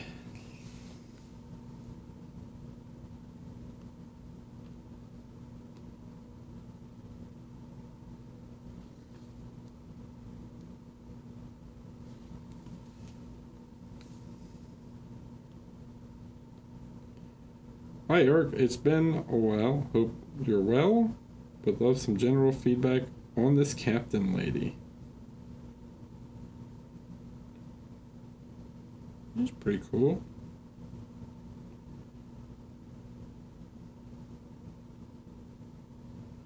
I like the base. I like the screens.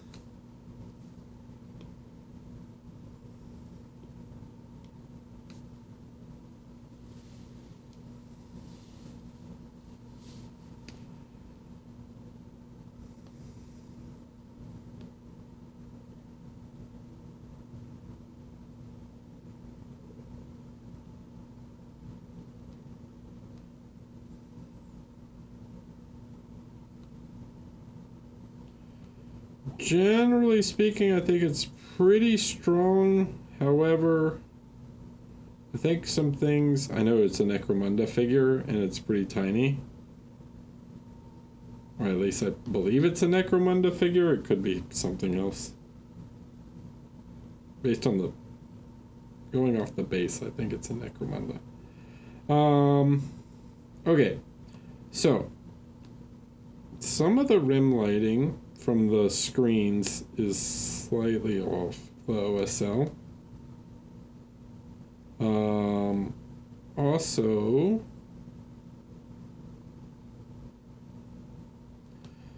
there is some thick work here. So like, what I kind of mean is like, this is kind of thick. So it's like, why is it get shadowy there? Like, just take this all the way to the edge. Right? If that's the light there, just take it to the edge. It's going to look sharper in the end. Okay? Unless it's like actually wrapping and becoming shadow. Like here, it's like becoming shadow as we come around this way. Right? Like, let that color bump, let this lighter tone bump right up to this next volume. Otherwise it starts to look really soft.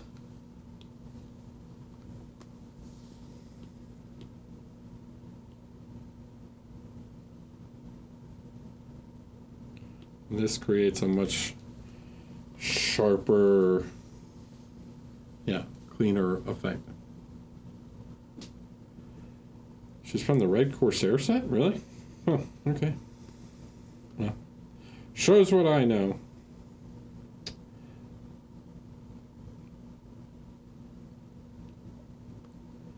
Alright, the next thing I'm going to say is, I think we want to push the red just a tiny bit more and more intense red. So like really red, right? The screen itself really, if it's a red screen, like, it shouldn't have any white unless there's a highlight on it, okay? So any of the like white sections that you painted pink, like if you imagine your digital clock, right? It's not white, it's like ultra bright red is like the final light. Now you can go slightly higher, but you should be using like really bright reds to create these lines, right? Instead of otherwise it starts to look very gray. Now the edge could be more like, see here, this is like too grayish, okay? So whatever you're, I don't know, you're doing some kind of radar or something, whatever.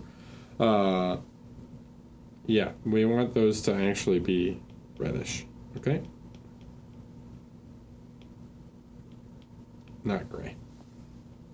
Blah, blah, blah, blah, blah. Cool. Now when we push these overall and we make them really feel like lights, because they're super bright, right? Or they're not super crazy bright, but they're brighter than they were. That gives us more room to create more light elsewhere. So it lets us create some lights on things like this. And because they're already white, they can only get like a brighter pinkish white or whatever. Right? We create some more of these reflections shining on the elements, especially on the like fur here, because fur is semi-translucent. Like light will scatter and pass through the fur. It's gonna like bounce around. You get some subsurface scattering effects that you typically will see like a very strong edge light on fur like that. Okay. So I would just try and be like a little more. Normally I'm like, oh, don't do a rim light because it doesn't make any sense, right? Like, Like, I get annoyed when I see pointless rim lights, where it's like you're just doing it to do it. Here, you know, there's a point to it. There's a giant screen behind her. So, in this case, I would say be a little more heavy with it, right? Like, make sure that all these things are catching some sort of rim. And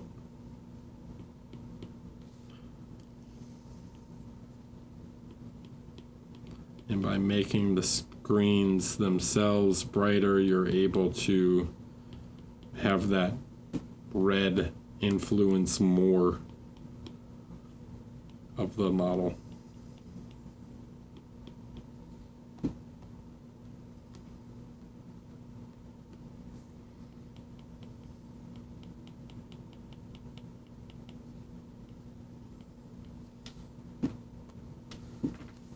Okay.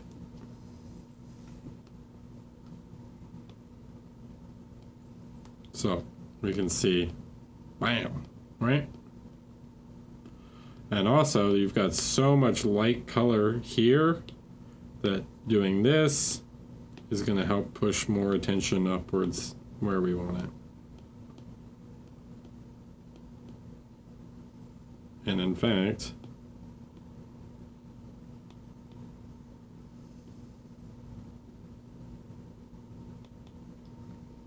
I would probably lower some of this.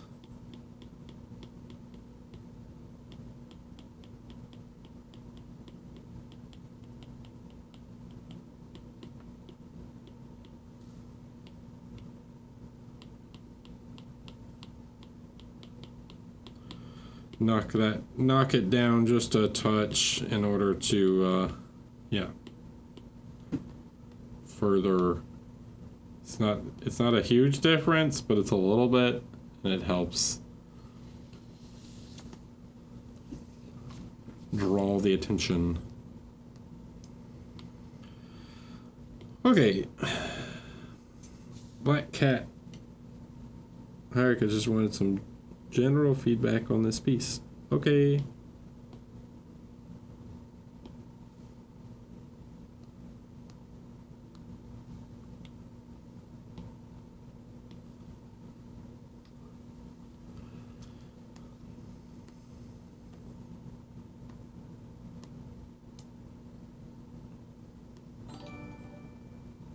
Hello. Tenepisodic. Hi. Thanks for the prime.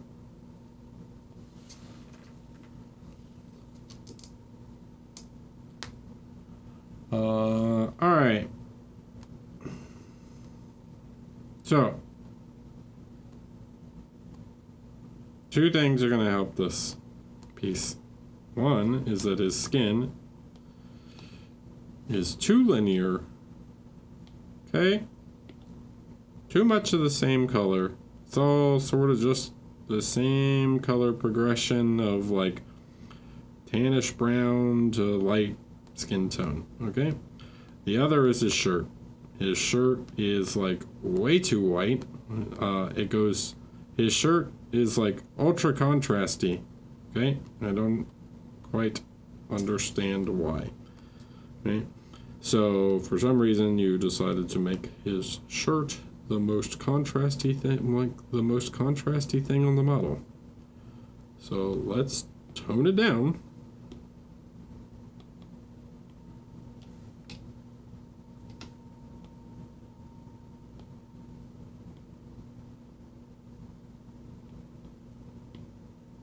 Well, that's huge.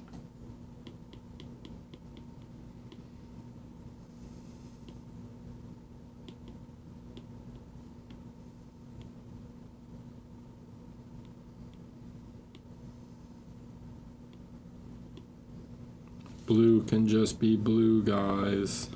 You don't have to highlight everything up to white.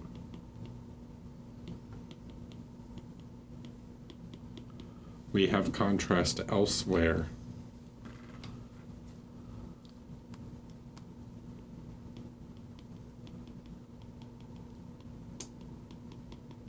Okay, so you can see now, like, that shirt feels way more natural.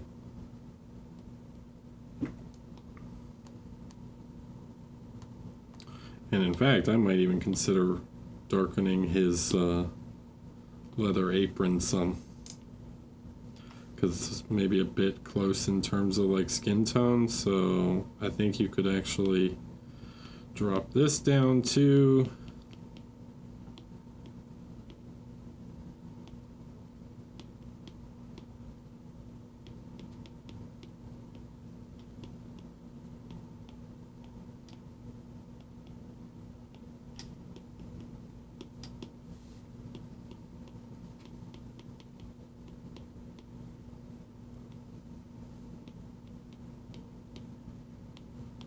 Gonna help Pinocchio here stand out more against him. Again, the apron is not important. What's important is like him, Pinocchio, and like the paintbrush and maybe these tools that he's got on his belt. So like this is not important, so let this fall back. This is the episode of like, hey, focus. Huh? Then on his face, all right, we're gonna push the light on his face a little bit more.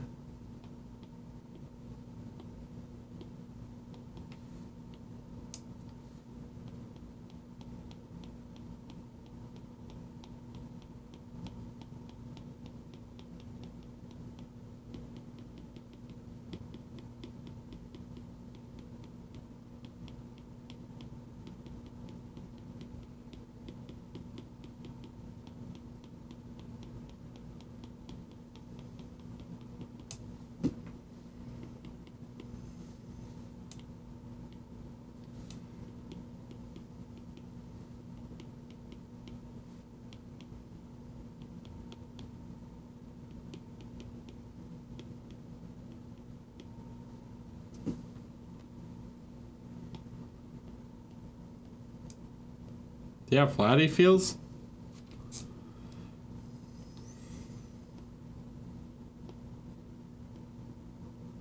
Tone that down slightly. I don't need it to be that much, but still. Okay. Same with his hands. There's a Lucas Pina sculpt. You gotta paint the hell out of them hands.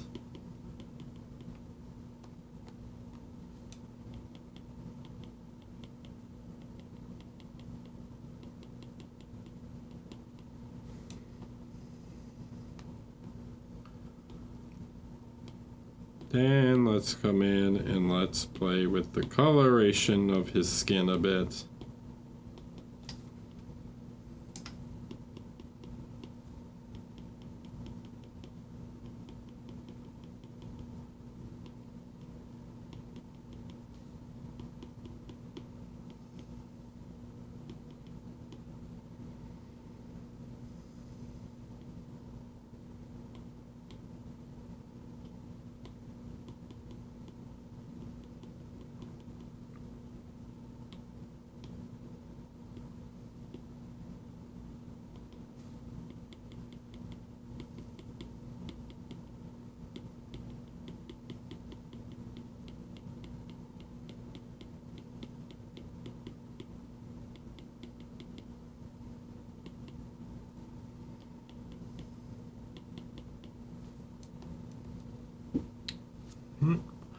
Geppetto looking more alive now.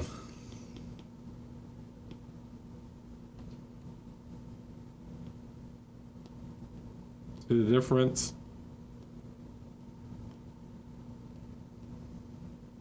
Nuance.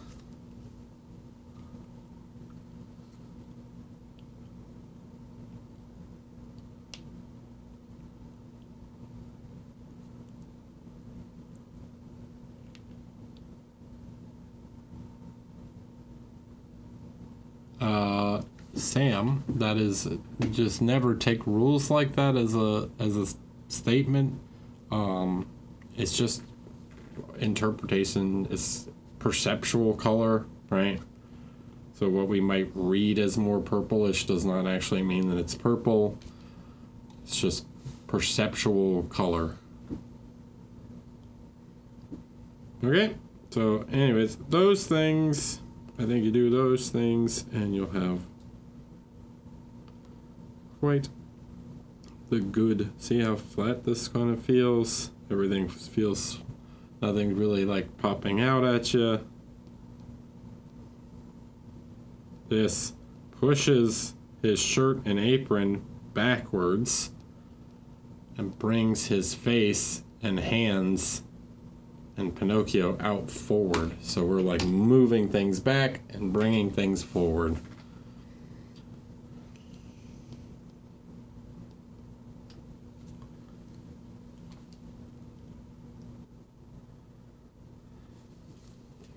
All right. Symbol. Man. Wheelchair. That's what I'm going to say. I brought this guy to contrast and he ended up taking bronze. I'd love to hear your thoughts. What would be the main things you'd improve? The intention was to have saturated shadows in OSL in strong daylight. Okay.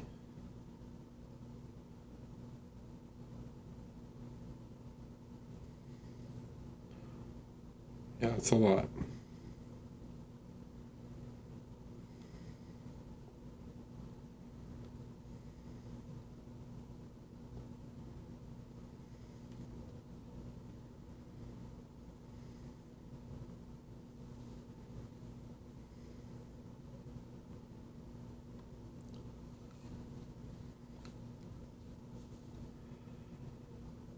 No, damn it. Dang it.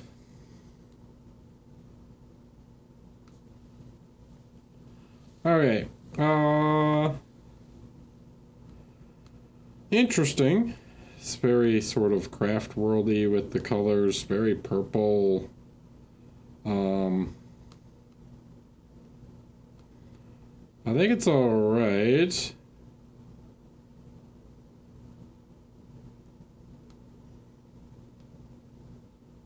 It's not quite my thing. Let's check how it works in black and white.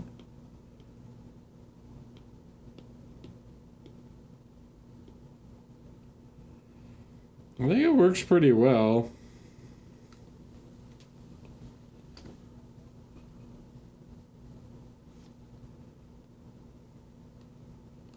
Generally speaking, I think there's a couple spots that get a little lost.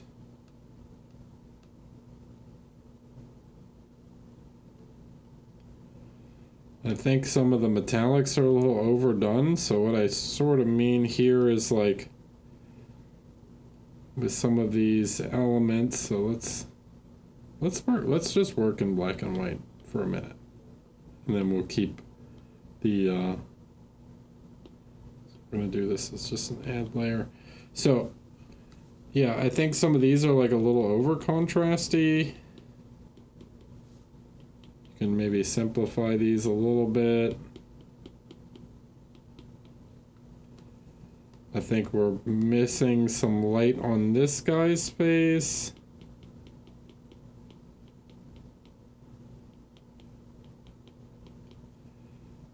Because I think if he's this close to this really bright OSL, we probably want to push some more light on this side.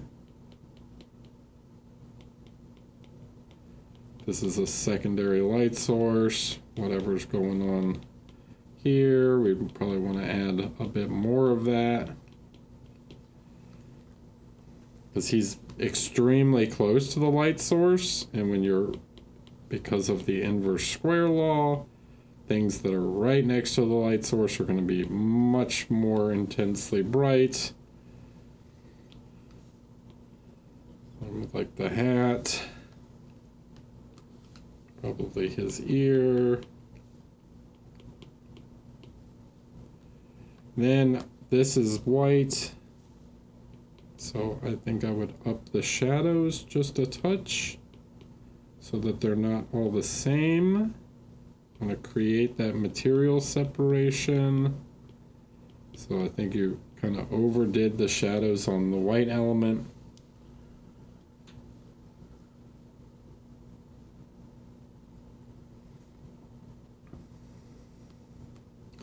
Yeah, a lot of this just gets like lost in each other.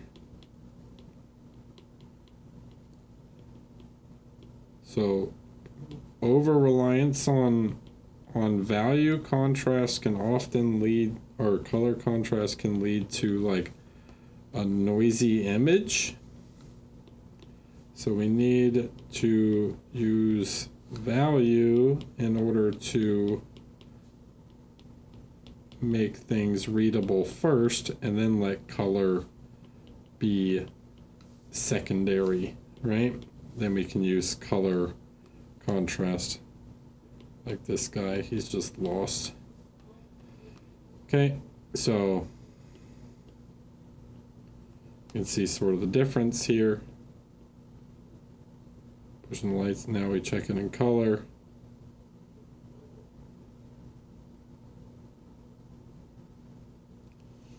All right.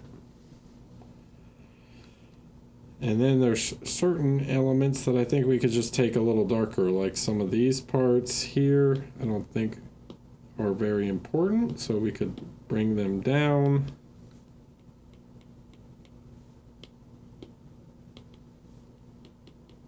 They're maybe a little over highlighted. So again, to like help separate this stuff out, probably over highlighting the red robe a little.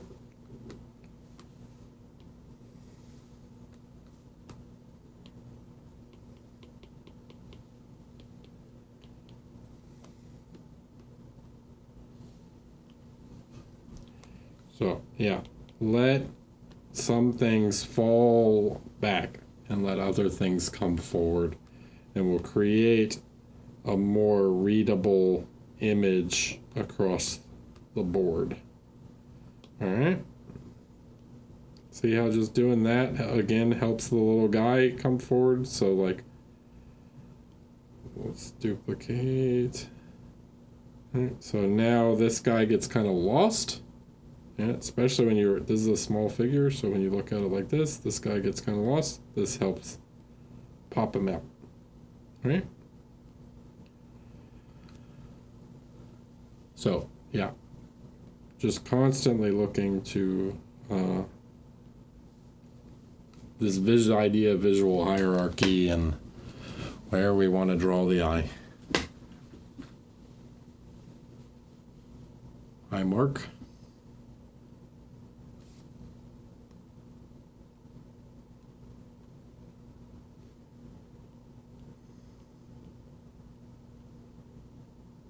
Okay.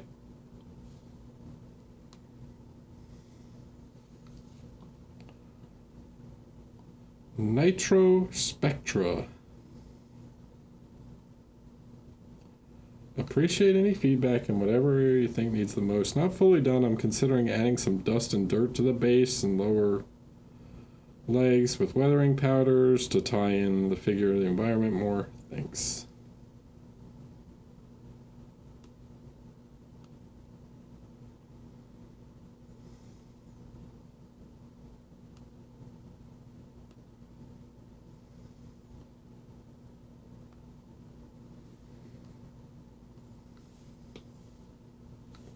Okay. We're going to talk about it again. More of the same. So, there is a lack of visual clarity going on. It's just too much, it's too noisy. All right? It's just too much focus on detail. Not enough focus on the parts that matter. So, what we're going to do, we're going to take and tone some parts down. Okay, areas that are less important, like her, him, her, maybe? I don't know. Darken this. Let it be darker. The boots, no one cares.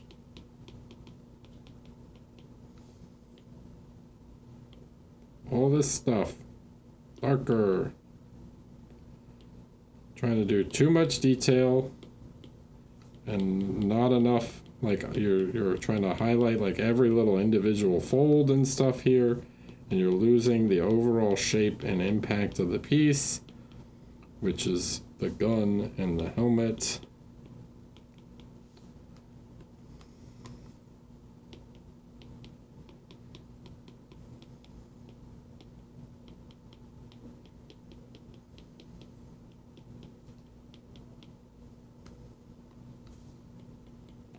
It's just a noisy figure for one thing.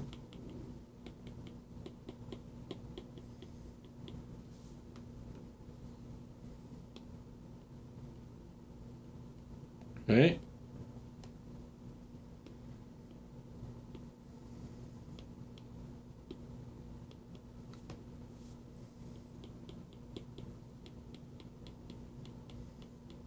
More light on higher parts that are more important. And then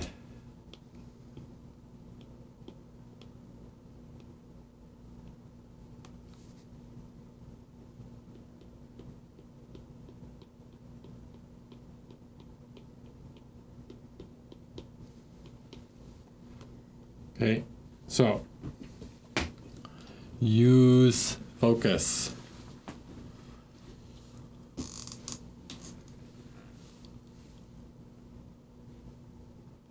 Yeah, you should probably matte it, because all the like little tiny folds and stuff is going to make it appear very shiny. The other thing you might want to try and do is like vary your black by using maybe like a purplish black or something. So instead of just like one shade of black, we could do something like this, where anywhere this like ribbed type of texture is, instead of this like bluish gray, we use like a different shade of gray black, so that you can like create subtle like changes in the different materials. Like probably need to bring out these more belt buckles, all the little pouches and stuff. Do something there to like create little differences in this if you're going to work in basically one color.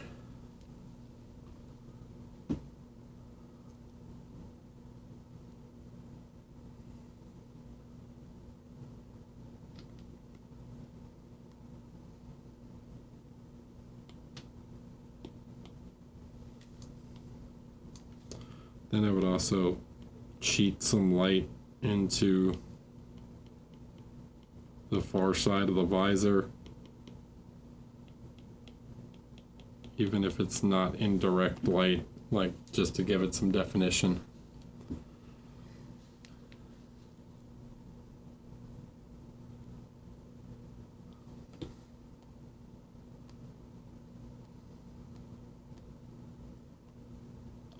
Not saying do specifically purple, but like just trying to do a subtle variation.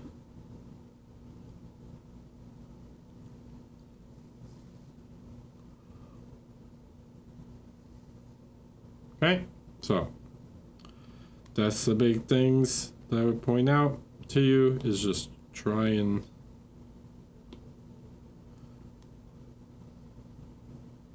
right, see how bright everything looks right now? This moves lets the lower parts be less interesting, the upper parts be more interesting.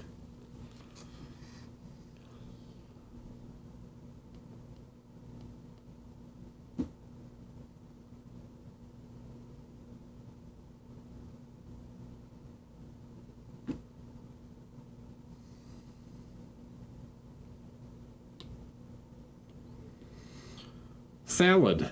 Looking for some general feedback on a local competition entry. Thank you.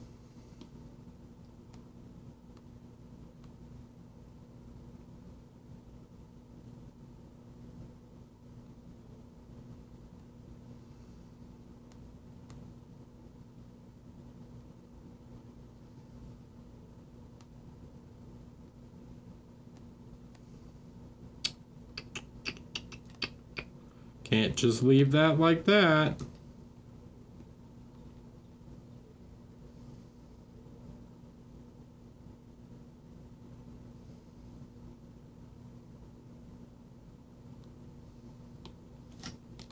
Hey guys.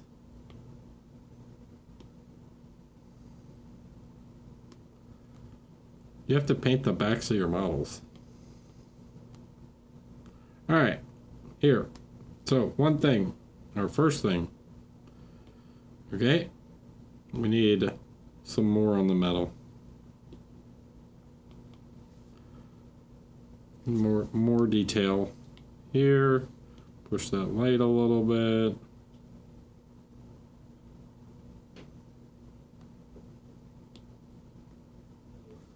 Alright. If this is catching light right here, that means these are going to also catch light, which you did a bit. But you got to do them all, even if they're not as bright as the other one. And that means that this down here is also going to catch some light. So, and you could probably add some more little nicks and scratches where, whatever, you get the idea. This needs some darker tones. This needs detail in all these parts. This piece looks pretty good, but we could push some more. Whoop. A little more contrast in these.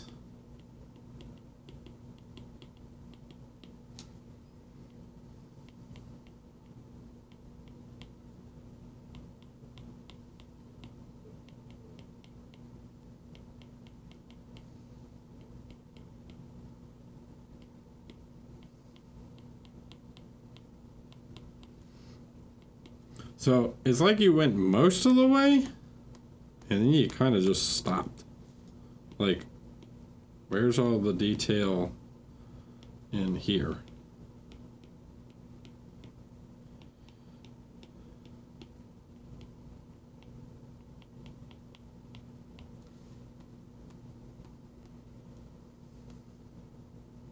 The leg flares back out, so there should be light somewhere on this part.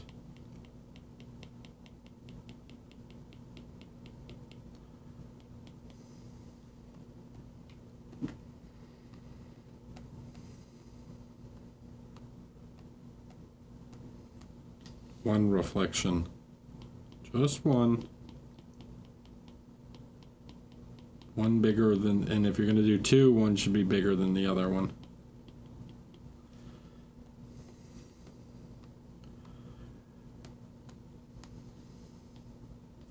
Try and give some shape to the rocks.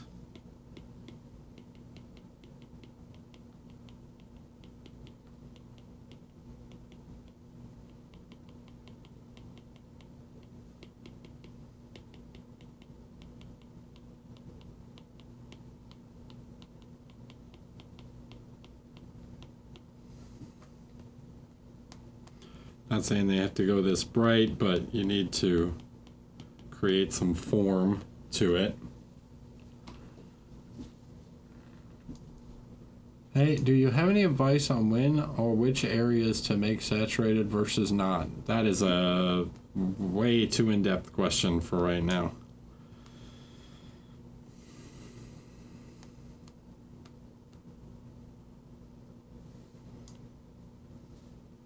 It depends on what you're using the saturation for. All right, so that's kind of the big things on the front. Then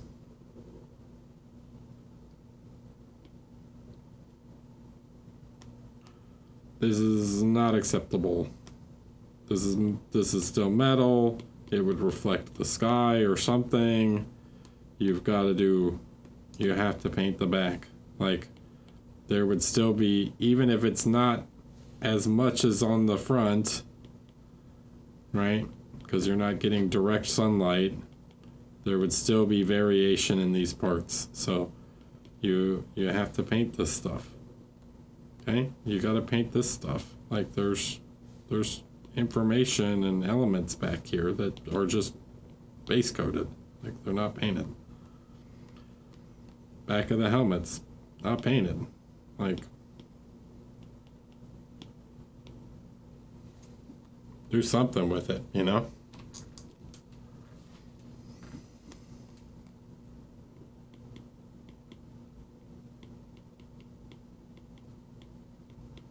Yes, you paint the main view, but then you have to choose a secondary angle and a third angle, and you paint the elements from those angles. And you introduce a skylight or whatever to give information in the back. Alright? This is going to sound harsh. If I was judging a contest and this figure was in it, I would turn it around. I would look at the front and go, oh, this is pretty good. Maybe it'll get a medal. Then I would turn it around and go, oh, it's not finished. And it would get nothing. We paint sculptures. If you want to paint, this is not directed at salad. This is directed at all of you. The miniature painting hobby as a whole. If you want to just paint your figures from one angle, paint flats.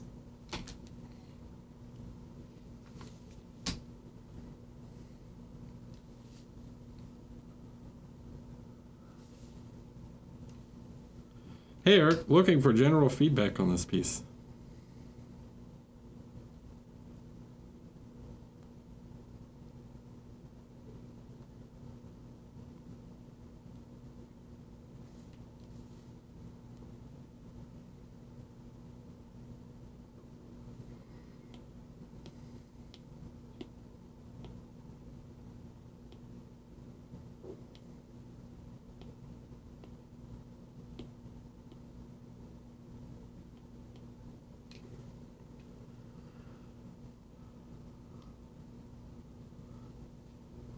Okay.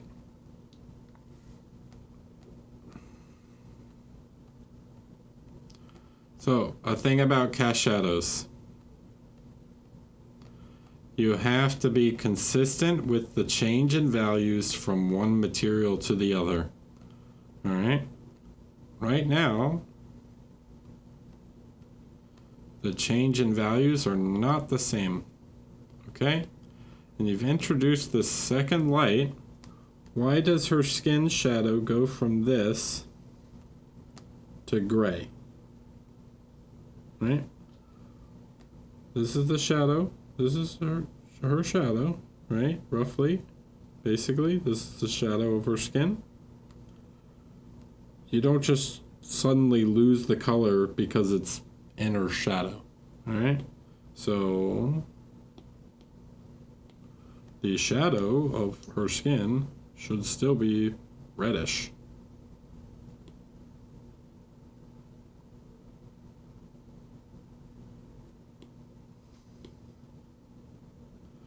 Then you introduce a blue light on top of it or whatever.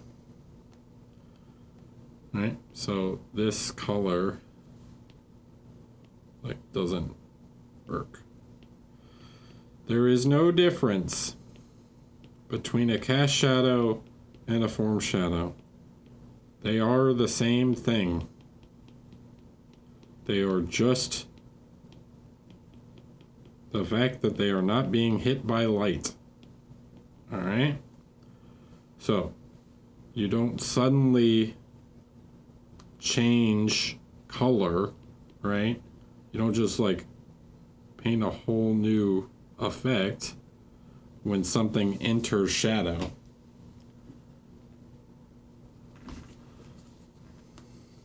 Okay, this here would just be shadow, right? This is just shadow. And then you're introducing another light. But this light that's affecting this would also affect this. It just isn't as strong as the other part, right? So when you paint the term, like the line that separates the light and the shadow, you don't like block out the light there. Like you wouldn't have like a dark line separating them.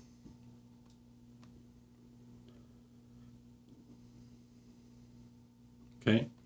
The other thing is this is probably too bright.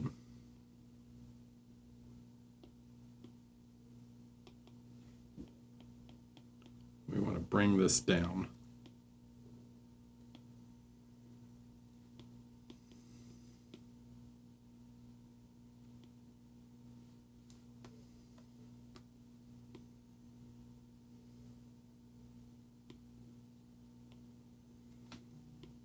So that it looks like a dark value.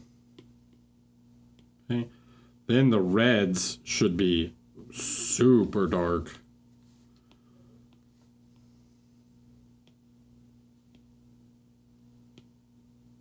Because they're already a darker color anyways, so they should basically go to black. Alright, and that means that these parts here should be lighter than her skin a little bit.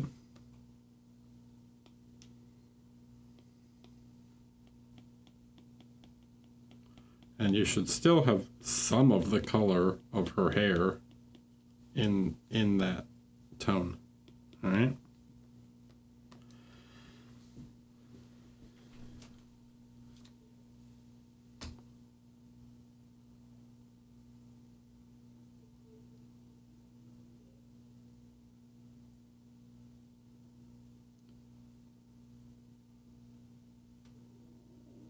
Okay, so let me ask you a question, right? Based on Murph's question.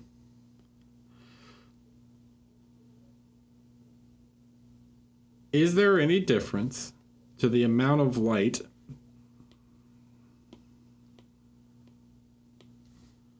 that this part of her face is receiving versus this part of her neck?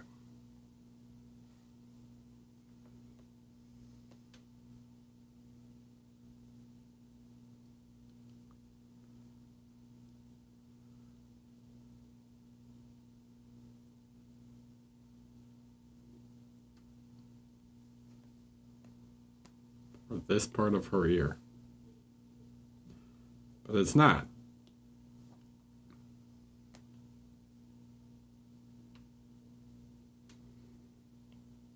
I mean, maybe it would be slightly more reddish because it's reflecting off of this, right? But a shadow is a shadow.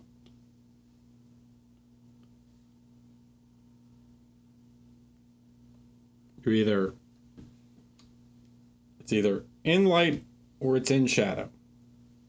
You cannot put cast shadows over top of form shadows. They just become one shadow.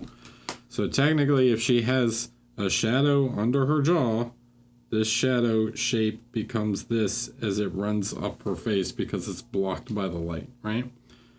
So there's no difference there as the light like travels across, okay?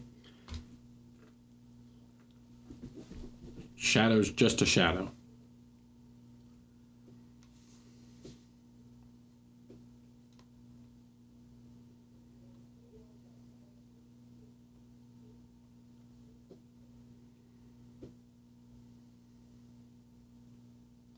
I hope that makes sense.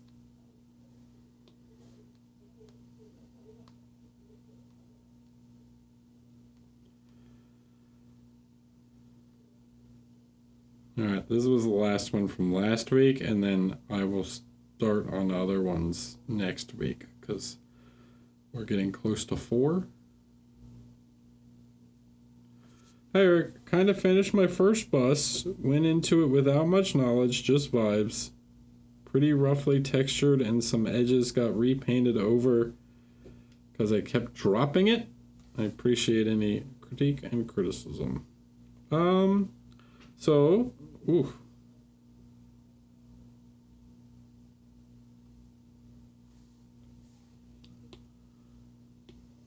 All right. Dang it. I don't like the new way it does menus. It's like, I just want the most recently saved, not whatever is dated the most recent. I hate that on the iPad when I save like a photo from the internet or like on my phone, and then I'm like, where is it in my camera roll? Because it just like disappears into like 2018 when it was uploaded onto the internet. Like, don't care about your metadata. All right. So, pretty, not bad.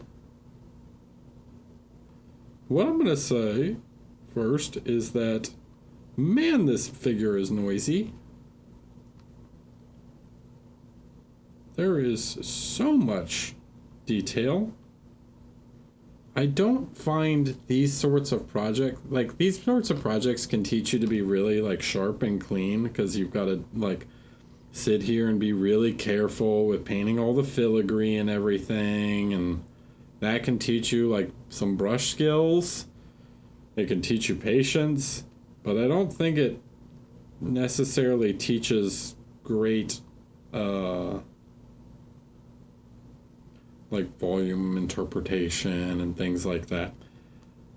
Overall, I'd say it's not bad. I believe like that her face is probably one of the weaker parts. So I'm not even going to talk about the hair, because the hair is, the way it's sculpted is a nightmare. What I would say on her face is we need to start to introduce some of these deeper shadows to give definition to the face, okay? We need to define features.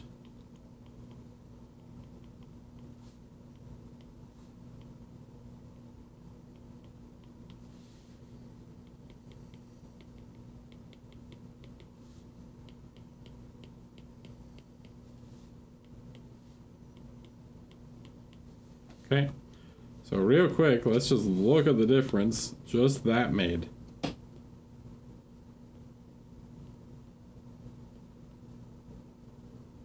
Right? Like totally changes the eyes.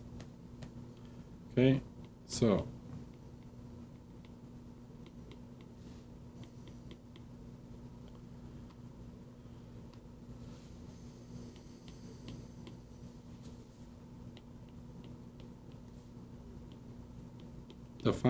define. And you can't, I know you can, because you did it in here, right?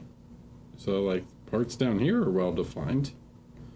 We got to do the same for the face.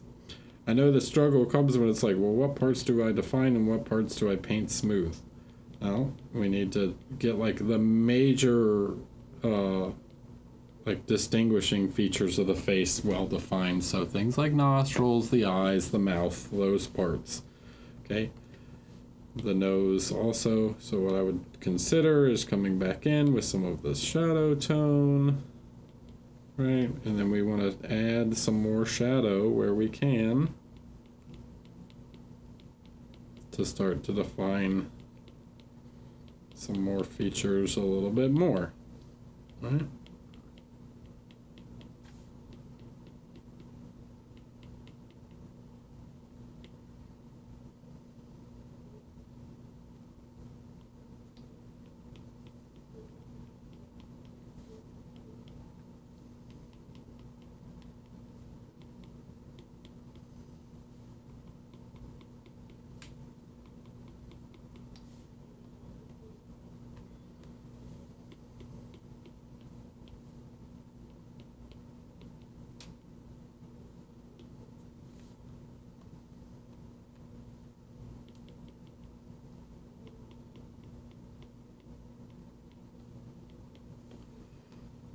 And you start to see quickly how much more shape in life we add through just like defining some elements a little better.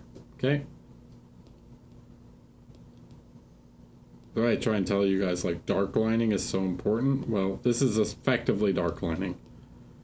What we did here on the face is dark lining, right? They're occlusion shadows. Dark lining, occlusion shadows are the same thing. And that's what's gonna like create those well-defined features that we're looking for. Then you can play with more color. I've shown this quite a bit, but we can play with more color and introducing more variation to the skin.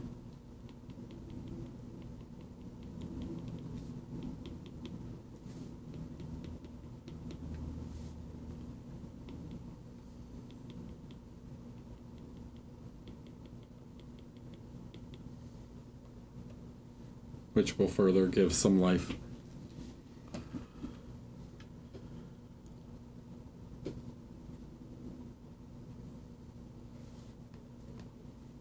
Also, eyebrows are darker than typically.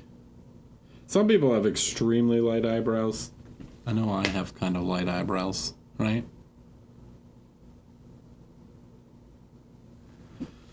But if you want them to be well seen, I would make them a little darker than the hair color.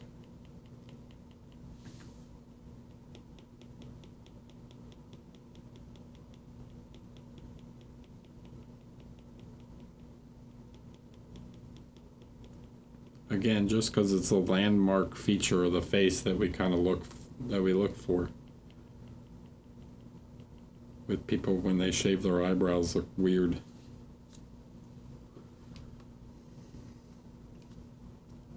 Right? So I didn't change that much on the face, but just by adding more definition and adding some color variation, we bring a lot of life.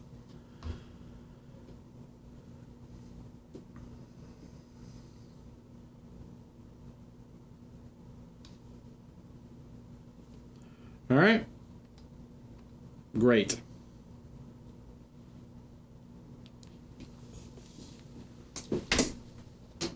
Fantastic.